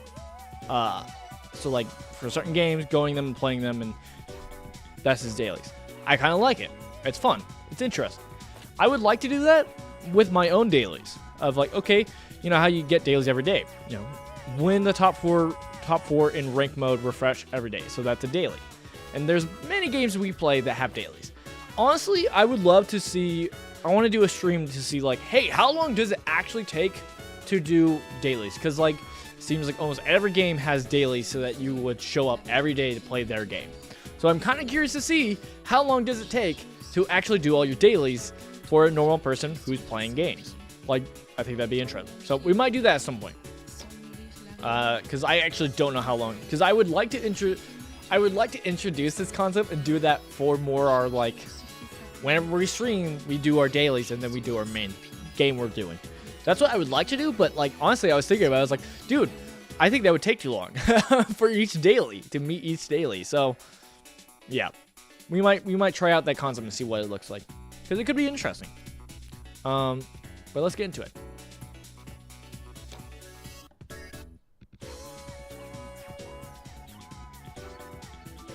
All right. Let's see. I do need to update my playlist, my music playlist. So I'll do that at some point. But for right now,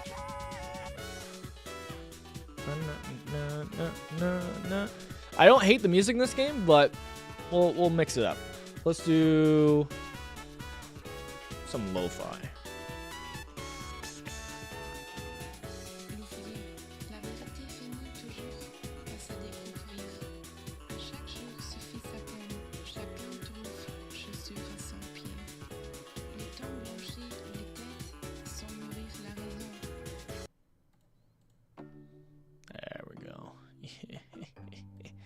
Really. All right. Let's play a normal game and see how it goes. In XIAN. Usually it takes about a minute or so. I don't know. It sometimes takes like close to 2 minutes, minute and a half. Only because a lot of times I've played this is late at night. So we'll see in kind of more afternoon for where I'm at. See how it goes. Then again, it's more going to connect me with more people in China. So, you know, time difference. So maybe at night is the better time. I don't know. It does say estimate time is about a little over a minute. So not bad. So yeah, I definitely like this game. I've been enjoying it a lot. I want to get my friends to play it so I can play with them. I know one of them that I've tried to, he's played TFT, Team Fight Tactics. So, you know, maybe this will be the step in the door for me to play that game. I don't know, man. I don't like the weird placements and some of the stuff in that game. I don't know. The deck building in this game just is a little bit more fun for me. But, either way. I know it's the type of game where it's just funner with more people. So, we'll see. But we'll do one game of this. If we make it to like the end or so, it'll take probably roughly 40 minutes. And then we'll probably be closing it for the day. We've streamed for a good long time. And I got work I gotta do. But let's do this. Alright. I believe. Alright. I don't know what we're going for first. Some of these Crash Fists like to trigger with each other. So we could do that. Crash Fist spoke. Next one does to attack. And then defense next also triggers on the next one. So maybe do it like that. And then for the first one, we want physique. Because I forgot. A big thing is our physique. We can build up our physique. Every physique will add 1 max HP. Physique can be restrained across. Yada yada. We won't dig too much. Normally I would, but for the sake of time, we'll just do that. Also, I don't know what I'm looking for in this deck. I'm not that familiar. Let's jump into it. Okay, gain that physique. Nice, nice. I know there's some cards that are built around like, hey, it'll actually consume your physique. Alright, so we lost the first battle, which is not great, but that's okay. Like, we lose 5. Now we're in lower, but that's okay. We'll do Elixir instead of Pugilist, I guess. Exercise Fist. This does 1 physique. Let's do that instead of the other one, because we don't need key. We need damage. 10 attack. Pouncing. I don't know what we're looking for. I don't know what we're looking for. I want another Crash Fist.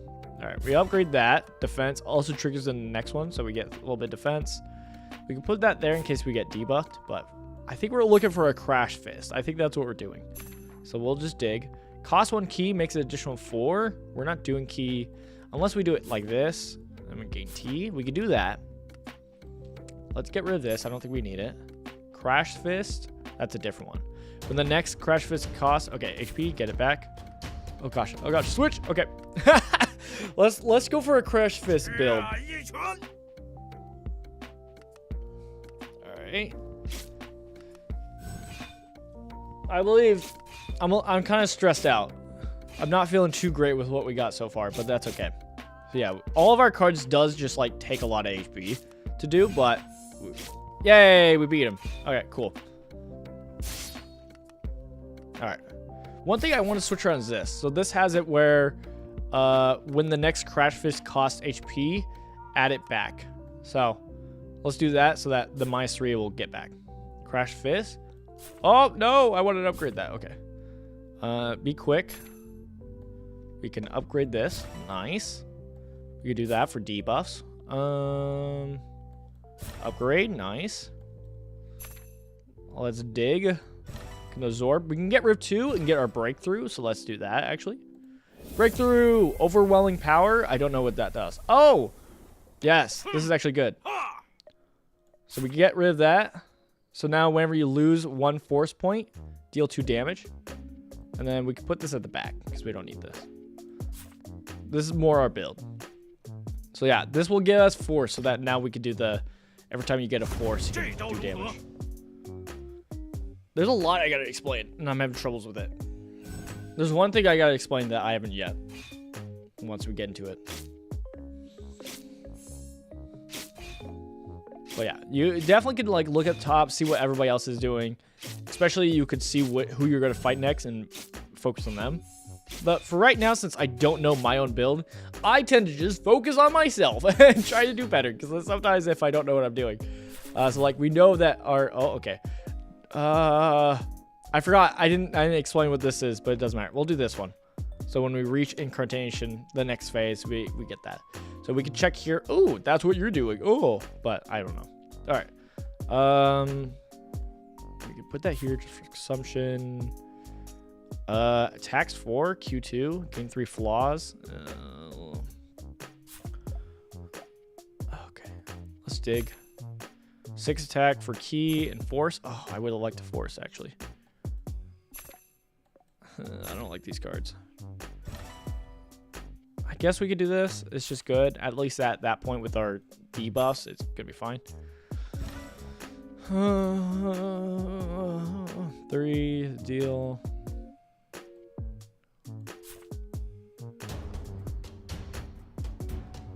Let's do that. So we get flaws and then we get rid of our flaws. Or one of them. I don't know what the flaw does. Could have read it, but it's fine. But yeah, getting that force is gonna be good. So maybe we won't be a force stack because we're not fighting a lot of stuff that does forward that add force back. So now we lost it. But maybe in the future we could find something that helps. Oh, okay. So flaw means when we try to do our defense, we lose more or something like that. You take 40% more. Oh, you can just take more damage if we get hit. Okay. No, that's fine. Life shop is open. Oh, that was what I was trying to say. So you see it here. You can actually spend money or spend your life and stuff like that for stuff. And it gets discounted over time. So that's pretty cool. Oh, I could actually use that consumption. Take it. All right. One of these actually takes, we could actually put on here. Since we're getting key for it, might as well.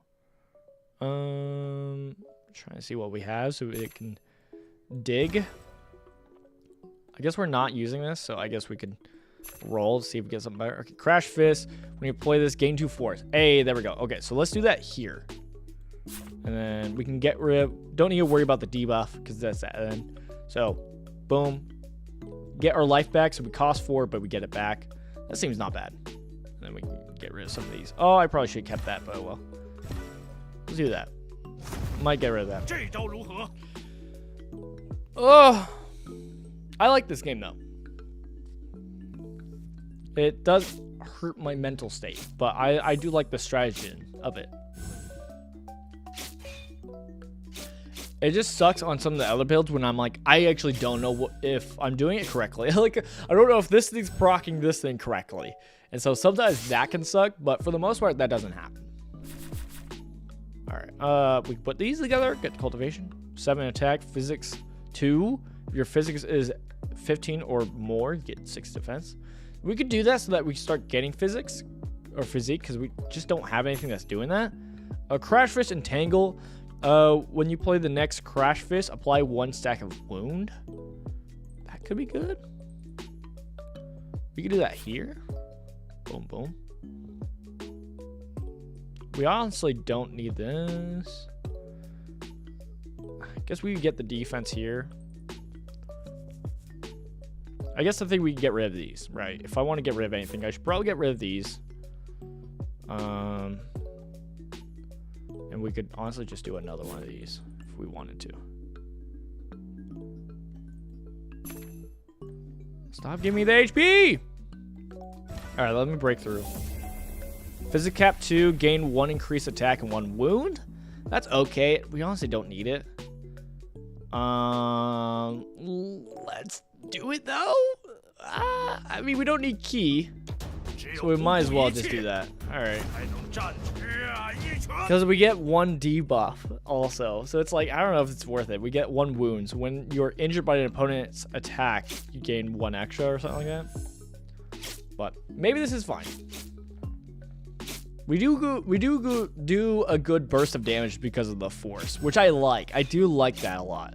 And I like that instead of like Sword Intent where it just instantly goes away, it gets one away. So if you have just a big old stack of force, this is what I was hoping to find earlier, was like this where it adds ki, or add force, but whatever. All right, let's boost Crash Footwork. All right, this is a higher tier. We get Ki 1 and Agility.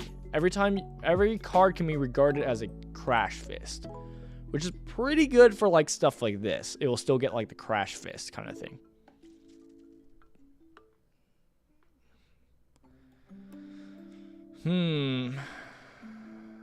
The agility is pretty good, but you kind of have to build around the agility. Force 1, add 1 force during your next 2 attack. That might be okay. I don't know what to do with these though. Force plus 3, agility 6. So if you get 10 agility, you actually what's it called?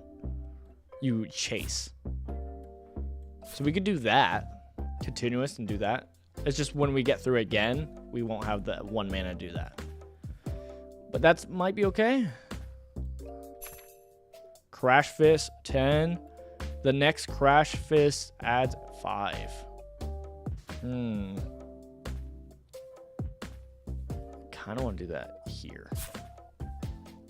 Do that. Because 5, get back, and then force. That might be fine.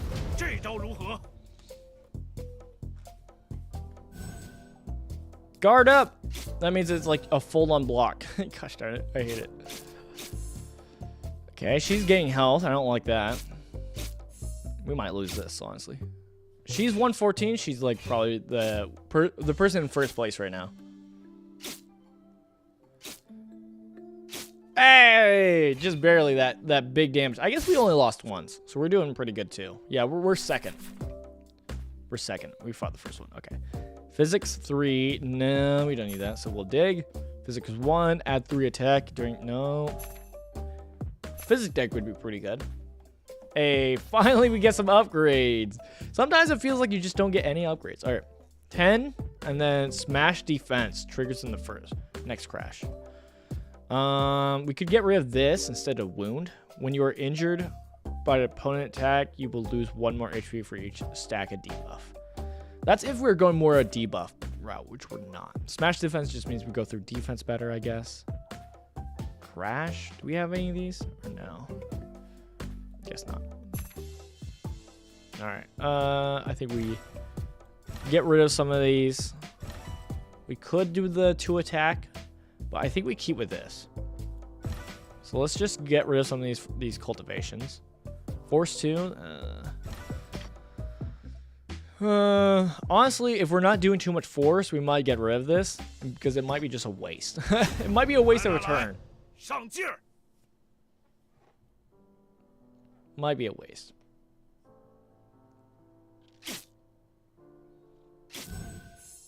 Big damage.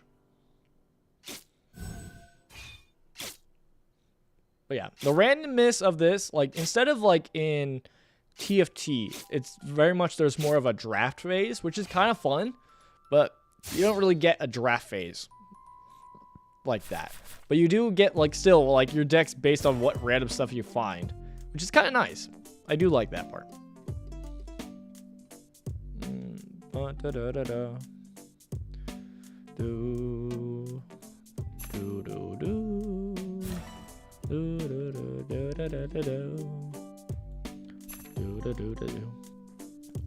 For attack, 1 more attack up to each for each physique. Again, we're not doing physique really this turn, or else I would like to, because that's pretty good. I'm really tempted about getting rid of this force because we're not making most of it. I almost want to trade it. Yeah, we might trade it out for this, honestly. Like, I like the force, but we might do it just so that we can get the physique up. Because our physique right now is trash. Add 1 for first. That's basically this. It's I don't know, man. We could just get rid of this just so that we can have... Nah, okay, let's keep it. Because, like, I almost want to because it's continuous. So that means when we cycle back through, we don't use it. All right, and then we have 3. So I actually am going to use these just so that we can break through. Because getting a breakthrough. HP cost cards are changed by your it uses your what's it called? Your max HP, not your health, which is kind of funny. All right, let's get our physique up.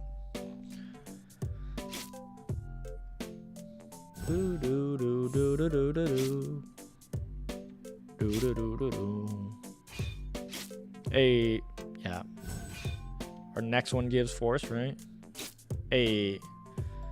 So we're doing less force, but we still did some good damage. He's not knocked out. Exercise marrow, +3 physics, restore HP. I honestly might do that here, even though we're not doing damage, but it does 3, and then when we go back around, we do it. Or we'll see. What is this? 1 agility. Is add 1 key and 1 agility for the first HP loss each turn. It's not that great. Overwhelming power. We already have that. Let's get rid of this. Soul Seizing. Steal 7 HP from the opponent. Steal 1 HP for each debuff. Crash Fist, which we can upgrade. Nice. Crash Fist Inch Force. 10 damage. This card receives 2 bonus from Force. That's what we've been waiting for. All right. Move things over. I want this up here. We do it like this. And then we put in our overwhelming back up. And then we still have these up for force when we go around again. We could honestly start with those 2, but I think that's too much like setting up. I'd rather like hit first and then have some setup that's like kind of side setup. We'll see how it goes. Boom. Yeah, because the next one we'll gain some force and it gets buffed. That's kind of our burst.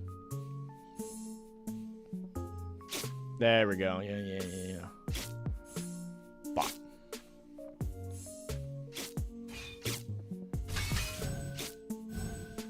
Okay, about to chase and then circle through. Okay, and that was number 1 again. Nice. All right, it's working out. It's working out a little bit better. I was a bit worried. All right, what is this? Surging Wave. Key, add 1 force for each key. Agility 5. Ooh, I kind of like that. Is it worth it? No, not for this build. It's ultimately not worth it. Hey, we can upgrade this and upgrade that. More damage. Yeah, this is very much not a physics build. HP, add 1 agility for each physique.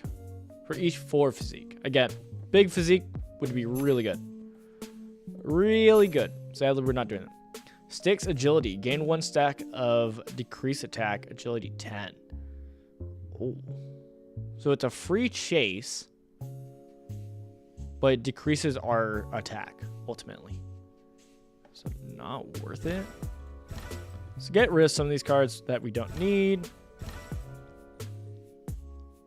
Do we even have this? We don't. So I don't know.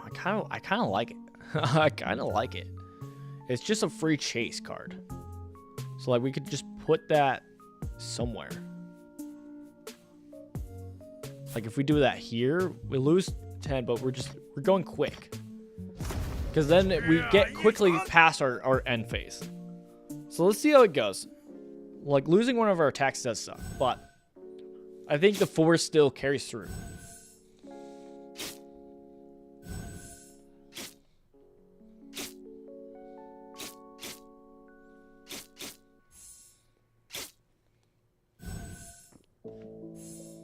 And then where are we at?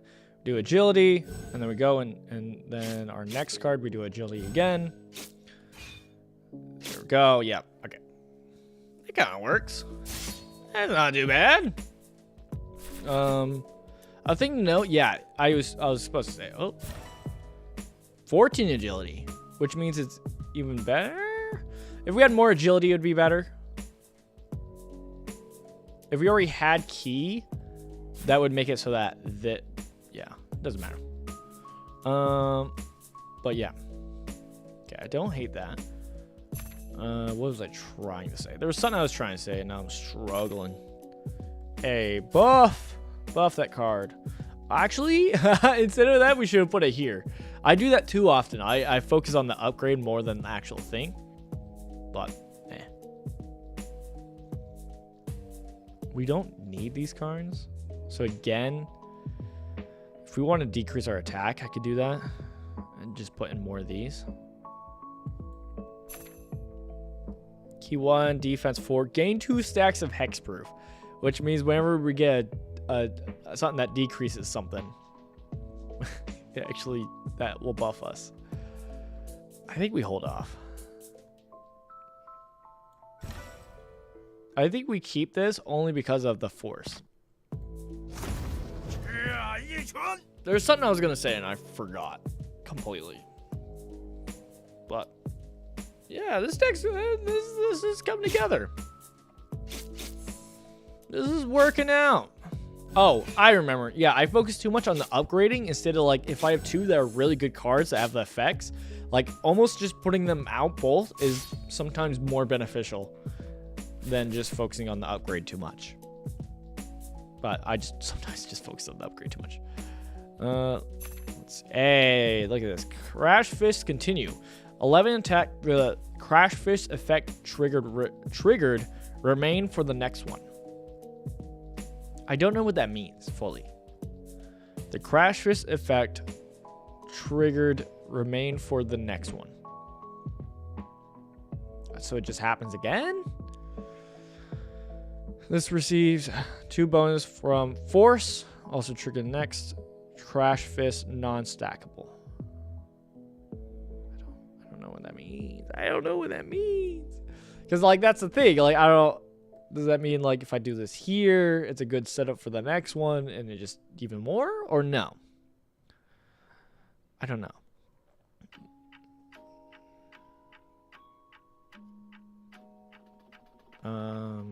I don't know.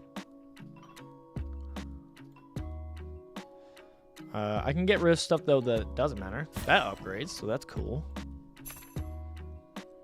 Absorb 2 Destinies. Breakthrough. Alright, physics cap 4. Make an additional 3 attack after each time you play a card that adds physique. Not really this deck. At the beginning of battle, add 3 key. You know what? That wouldn't be too bad. Because then we can get rid of this. And put something else there. Yeah. So let's actually do that. Store key. Let's get rid of that. Honestly... I'm fine with doing this here. So we just set up for the next one. Doesn't seem that great, but it's okay. And then we could absorb this. If we do, we upgrade a card. I don't think we want these, so I think we should absorb them so we don't accidentally upgrade them. Same with that. We do this. Yeah, because it can either upgrade down here or up. So let's upgrade this. Gain 2 stacks of decreased attack. Agility 18. No! That's worse!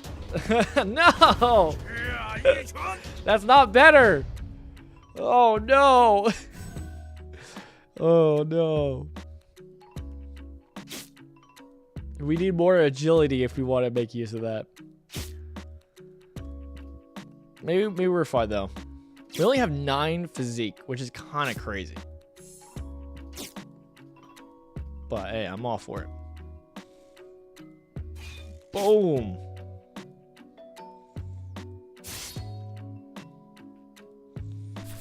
Alright, cool. We got some gold. Next turn, trigger whatever that is. Okay. Crash Fish Shock. 10 attack. After you play the next Crash Fish, make an additional 1 attack. Or 1 more attack for each 4 HP you lost.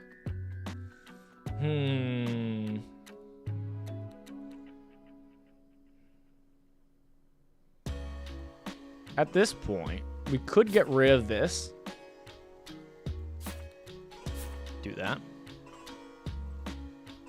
Physique. Increase stacks. Tiger pouncing. 1 less key cost for each stack of debuff. Don't need that. Let's cycle a little bit. Soul Cleaving. Apply 2 stacks of each kind of debuff you have. Okay, interesting, but we don't need it. Getting a little guard consumption could be good. Exhaust force. Add 4 defense and 3 damage. I'm good. Then we got another one of these, which, honestly, as I was saying before, I could just do this. I could do that.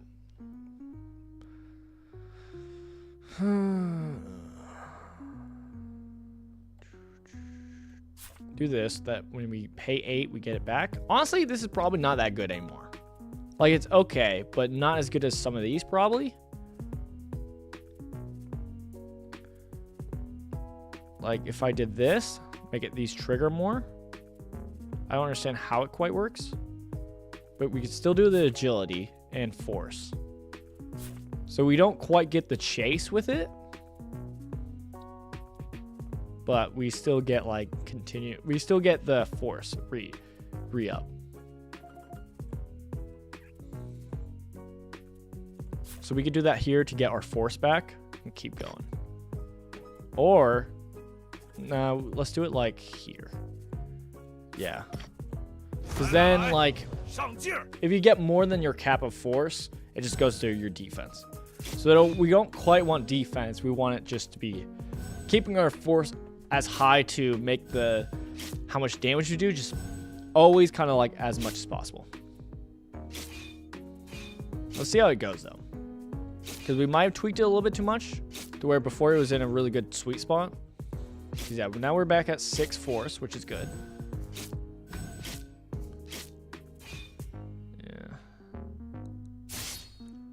we could always put it back because before it just did a lot. This is actually what I want. Make our force cap bigger. But we could keep upgrading this. No. We'll grab this. All right. Defense 8, force cap 3, force 4. Honestly, we could do that here and get rid of that. We could get rid of that.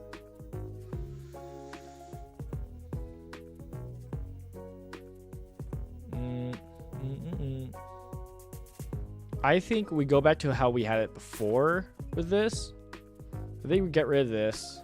We don't need to worry about it. We do the agility. I think that actually might be better. Is the agility to get through to the next one is probably better. So if we do it like that. Maybe that's good. Crash effect. The crash effect triggered remain for the next one. I don't... Okay. But what if it's the same? Does that change anything or no? I don't know what that means. It's not... I'm not understanding it. Oh, hey, thank you. Hey, look, hey, hey. Get our defense down even more, nice. Yeah, so a big part of this is learning, like, recognizing what cards do what just through playing the game. And that makes it so that, oh, it just helps you with, like, actually knowing what things do so you can do things quicker. We can get another one of these. Only takes 1 cultivation, 0 this because of what we've been doing. Now we have it. Nice. So sometimes saving to do some of the shop stuff is pretty good, but not forgetting to do the shops is sometimes important because it's still beneficial.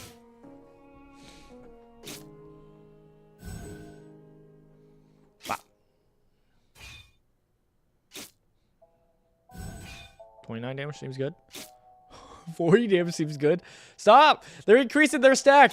They're 18. So yeah, having that chase to go forward before they can use their sword intent is pretty good. I do like that card they have. That makes their intent just explode. It's very fun. All right. But we're gonna get rid of some of these cards that we don't need. Ooh, this is good for, yeah, 1 more attack for each physique. So definitely if you have a big physique build, that's really good for multiple hits. Definitely not what we need though. Do we have that? We do not. We have it here, but we're probably going to get rid of it. Get rid of our cultivation. Yeah, kind of just need to get rid of some of these just to make room. Yeah. I think we're doing okay. I think we're in a pretty good spot. kind of want to do this, but I think with how our build is built, I think it's fine. I think like closest thing we would get rid of is something like this or something like this to make way for it, which I don't even know if it's necessary. You know what? I think we do. Let's try it and see what happens. If we make room for it and do it like that, so that we first do this. So that defense and cap bigger, force, and then we add it. So we're already big boned. And then we do it like that. Maybe we just add another. One attack, more for each 4 HP you lost. Is it worth it? If we just do that? I don't know. I just realized we're at the top too. Nice. Alright, let's see how this goes. Okay, they're doing some consumption. But hey, I believe we're at 7 force.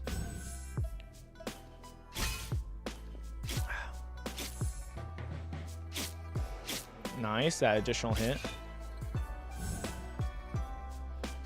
Nice. Now we go speed. We go speed. Speed. Nice. All right. I don't hate that. That was the person who used to be at first. And we knocked them out. So, okay. So, all right. We're fighting number 2, and then we have that person. I mean, we're not changing our plan. They're doing a spirit build. They got some chase, which means they're going to go pretty fast. Don't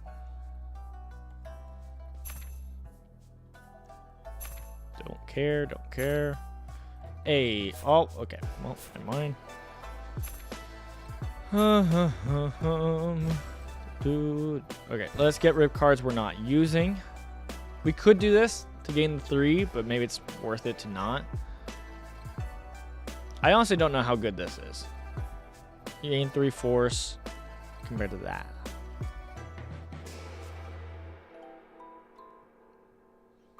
This card receives 2 bonus from force, also trigger the next crash. Non-stackable. I wonder if I do it like that. So we gain force again. We might. I don't know, man. I honestly don't know enough. I don't know enough of how this interacts to really make use of it. But let's get rid of this, and then we can absorb, upgrade 1 level 1 card in your hand or deck randomly. All right, upgraded that one. See, now we could either run with it or we could just plop it in there. And that's normally what I do, so I just upgrade it, but maybe no, but maybe yes. If I do, what do I get rid of? I could put in this here. 18, baby! Why not? I can't help myself. I upgrade more than I put multiples of the same kind in my decks, which might be not the best call, but hey, let's do it. 43, nice, big fat damage. Bop. Bop. Okay, now we go fast, like Sonic, and we keep going. Oh gosh, okay. Big damage. All right, yeah. So we kind of just got to rush to the next one at the end. It works. Did damage. Absorb. And let's see what we get. Hey, there we go. Upgrade that. 10 defense, 4 cap, and 5 force. Yes. That's kind of where it makes this kind of like, is it good at this point? But maybe. Next crash, fist deals. That's fine. 10 attack HP, agility 4, 2 more agility for each force. Some regards that could be good. Hey, we get rewarded for another.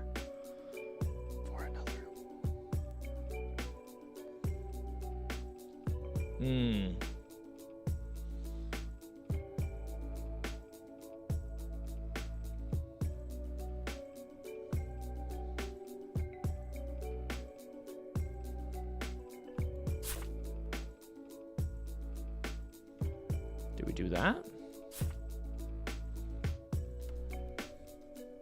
Maybe. Hey, I remember you. Let's go for it. We're fighting the person in third, who is, if we hit them, we'll probably get knocked out if we kill him. You're the person who whooped on me the first round. I remember. I hold a grudge, because that's healthy. 49 damage. Yes. I'm glad we were able to, yeah. Oh no, they got 18. 59? 59 block, no. Wait, our speed. Oh, just barely. Okay, so if we fight them again, we have to do our damage up more. Or spread it out. Okay, so we do fight them again. All right, so now we play around them. We can upgrade this. Force 2 continues whenever you play a cost card, gain 1 force. I like that. Let's do that there. That's better than this. This we can upgrade. Let's see. We could honestly, we could switch something around because they were gaining defense here. We can honestly look. They gain defense here. So honestly, we could do it like here. So we're gonna lose our attack, but we gain force.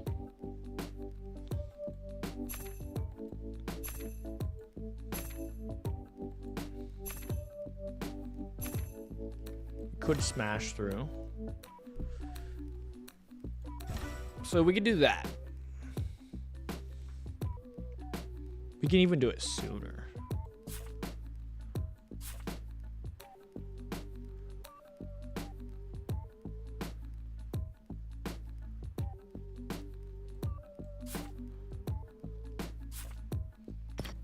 See how that goes. I think they were dead. And that shows us fighting their inner demon, their ghosts. I don't know, man. But I don't think they changed anything around. So I think we beat them.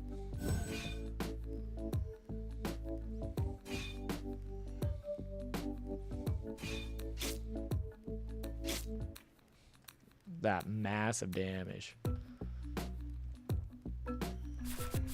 Ooh, what does this do? 5 attack, agility 7. Also triggering the next crash. Oh, that is good. We can finally get rid of our sticks. We could do that and just do it here. At that point, we could do it like that. Even though I've been saving this in case we get another to upgrade it. To make it even stronger. Oh, God. Okay, if we upgrade it now. Oh, it's maxed. Never mind. I was gonna see if it did like a even bigger. But we do that, and then this should be the last battle. So let's just get rid of everything.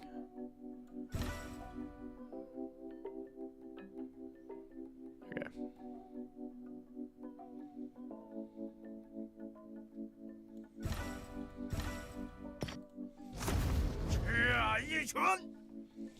All right. We should win this. This does got some chase, but I feel pretty good. We do have that, which makes us every single time we play a crash card, we actually gain force. We got force up to 9. Oh, pretty good. Boom! What a big damage.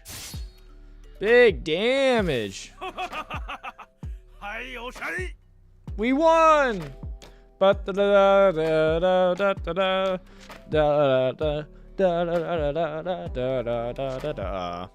did it! And I got to level 5, which means if I unlock the character, I could actually have that reward of the other fate. And we would have another one. Nice. So that was pretty good. That wasn't bad. I had a good time with that. And we got some good old experience from it. That felt good. I'm glad we were able to get that force at that because I was a little, I don't know, we made it work. I wanted the force and we got the force. And that was pretty good for having low physique because that is kind of like the more theme of that deck is like, hey, we have force or we have physique. So definitely fun. So that is XIAN. Definitely we could play a little bit more of this another time, but just wanted to show that game because it just came out. It's free. I've been enjoying it. I've been playing it a lot on my what little free time I have, and so I might do a review on it. So definitely fun, definitely enjoyable. So yeah, you might see a little bit more as I play more to get a better idea of how I feel about this game, especially more late game. Because like some of this game, if I switch back over, some of this game is like the progression of the characters, of unlocking the characters and like stuff like that. I kind of want to see after you get a bunch of these, or even in the battle pass that they have.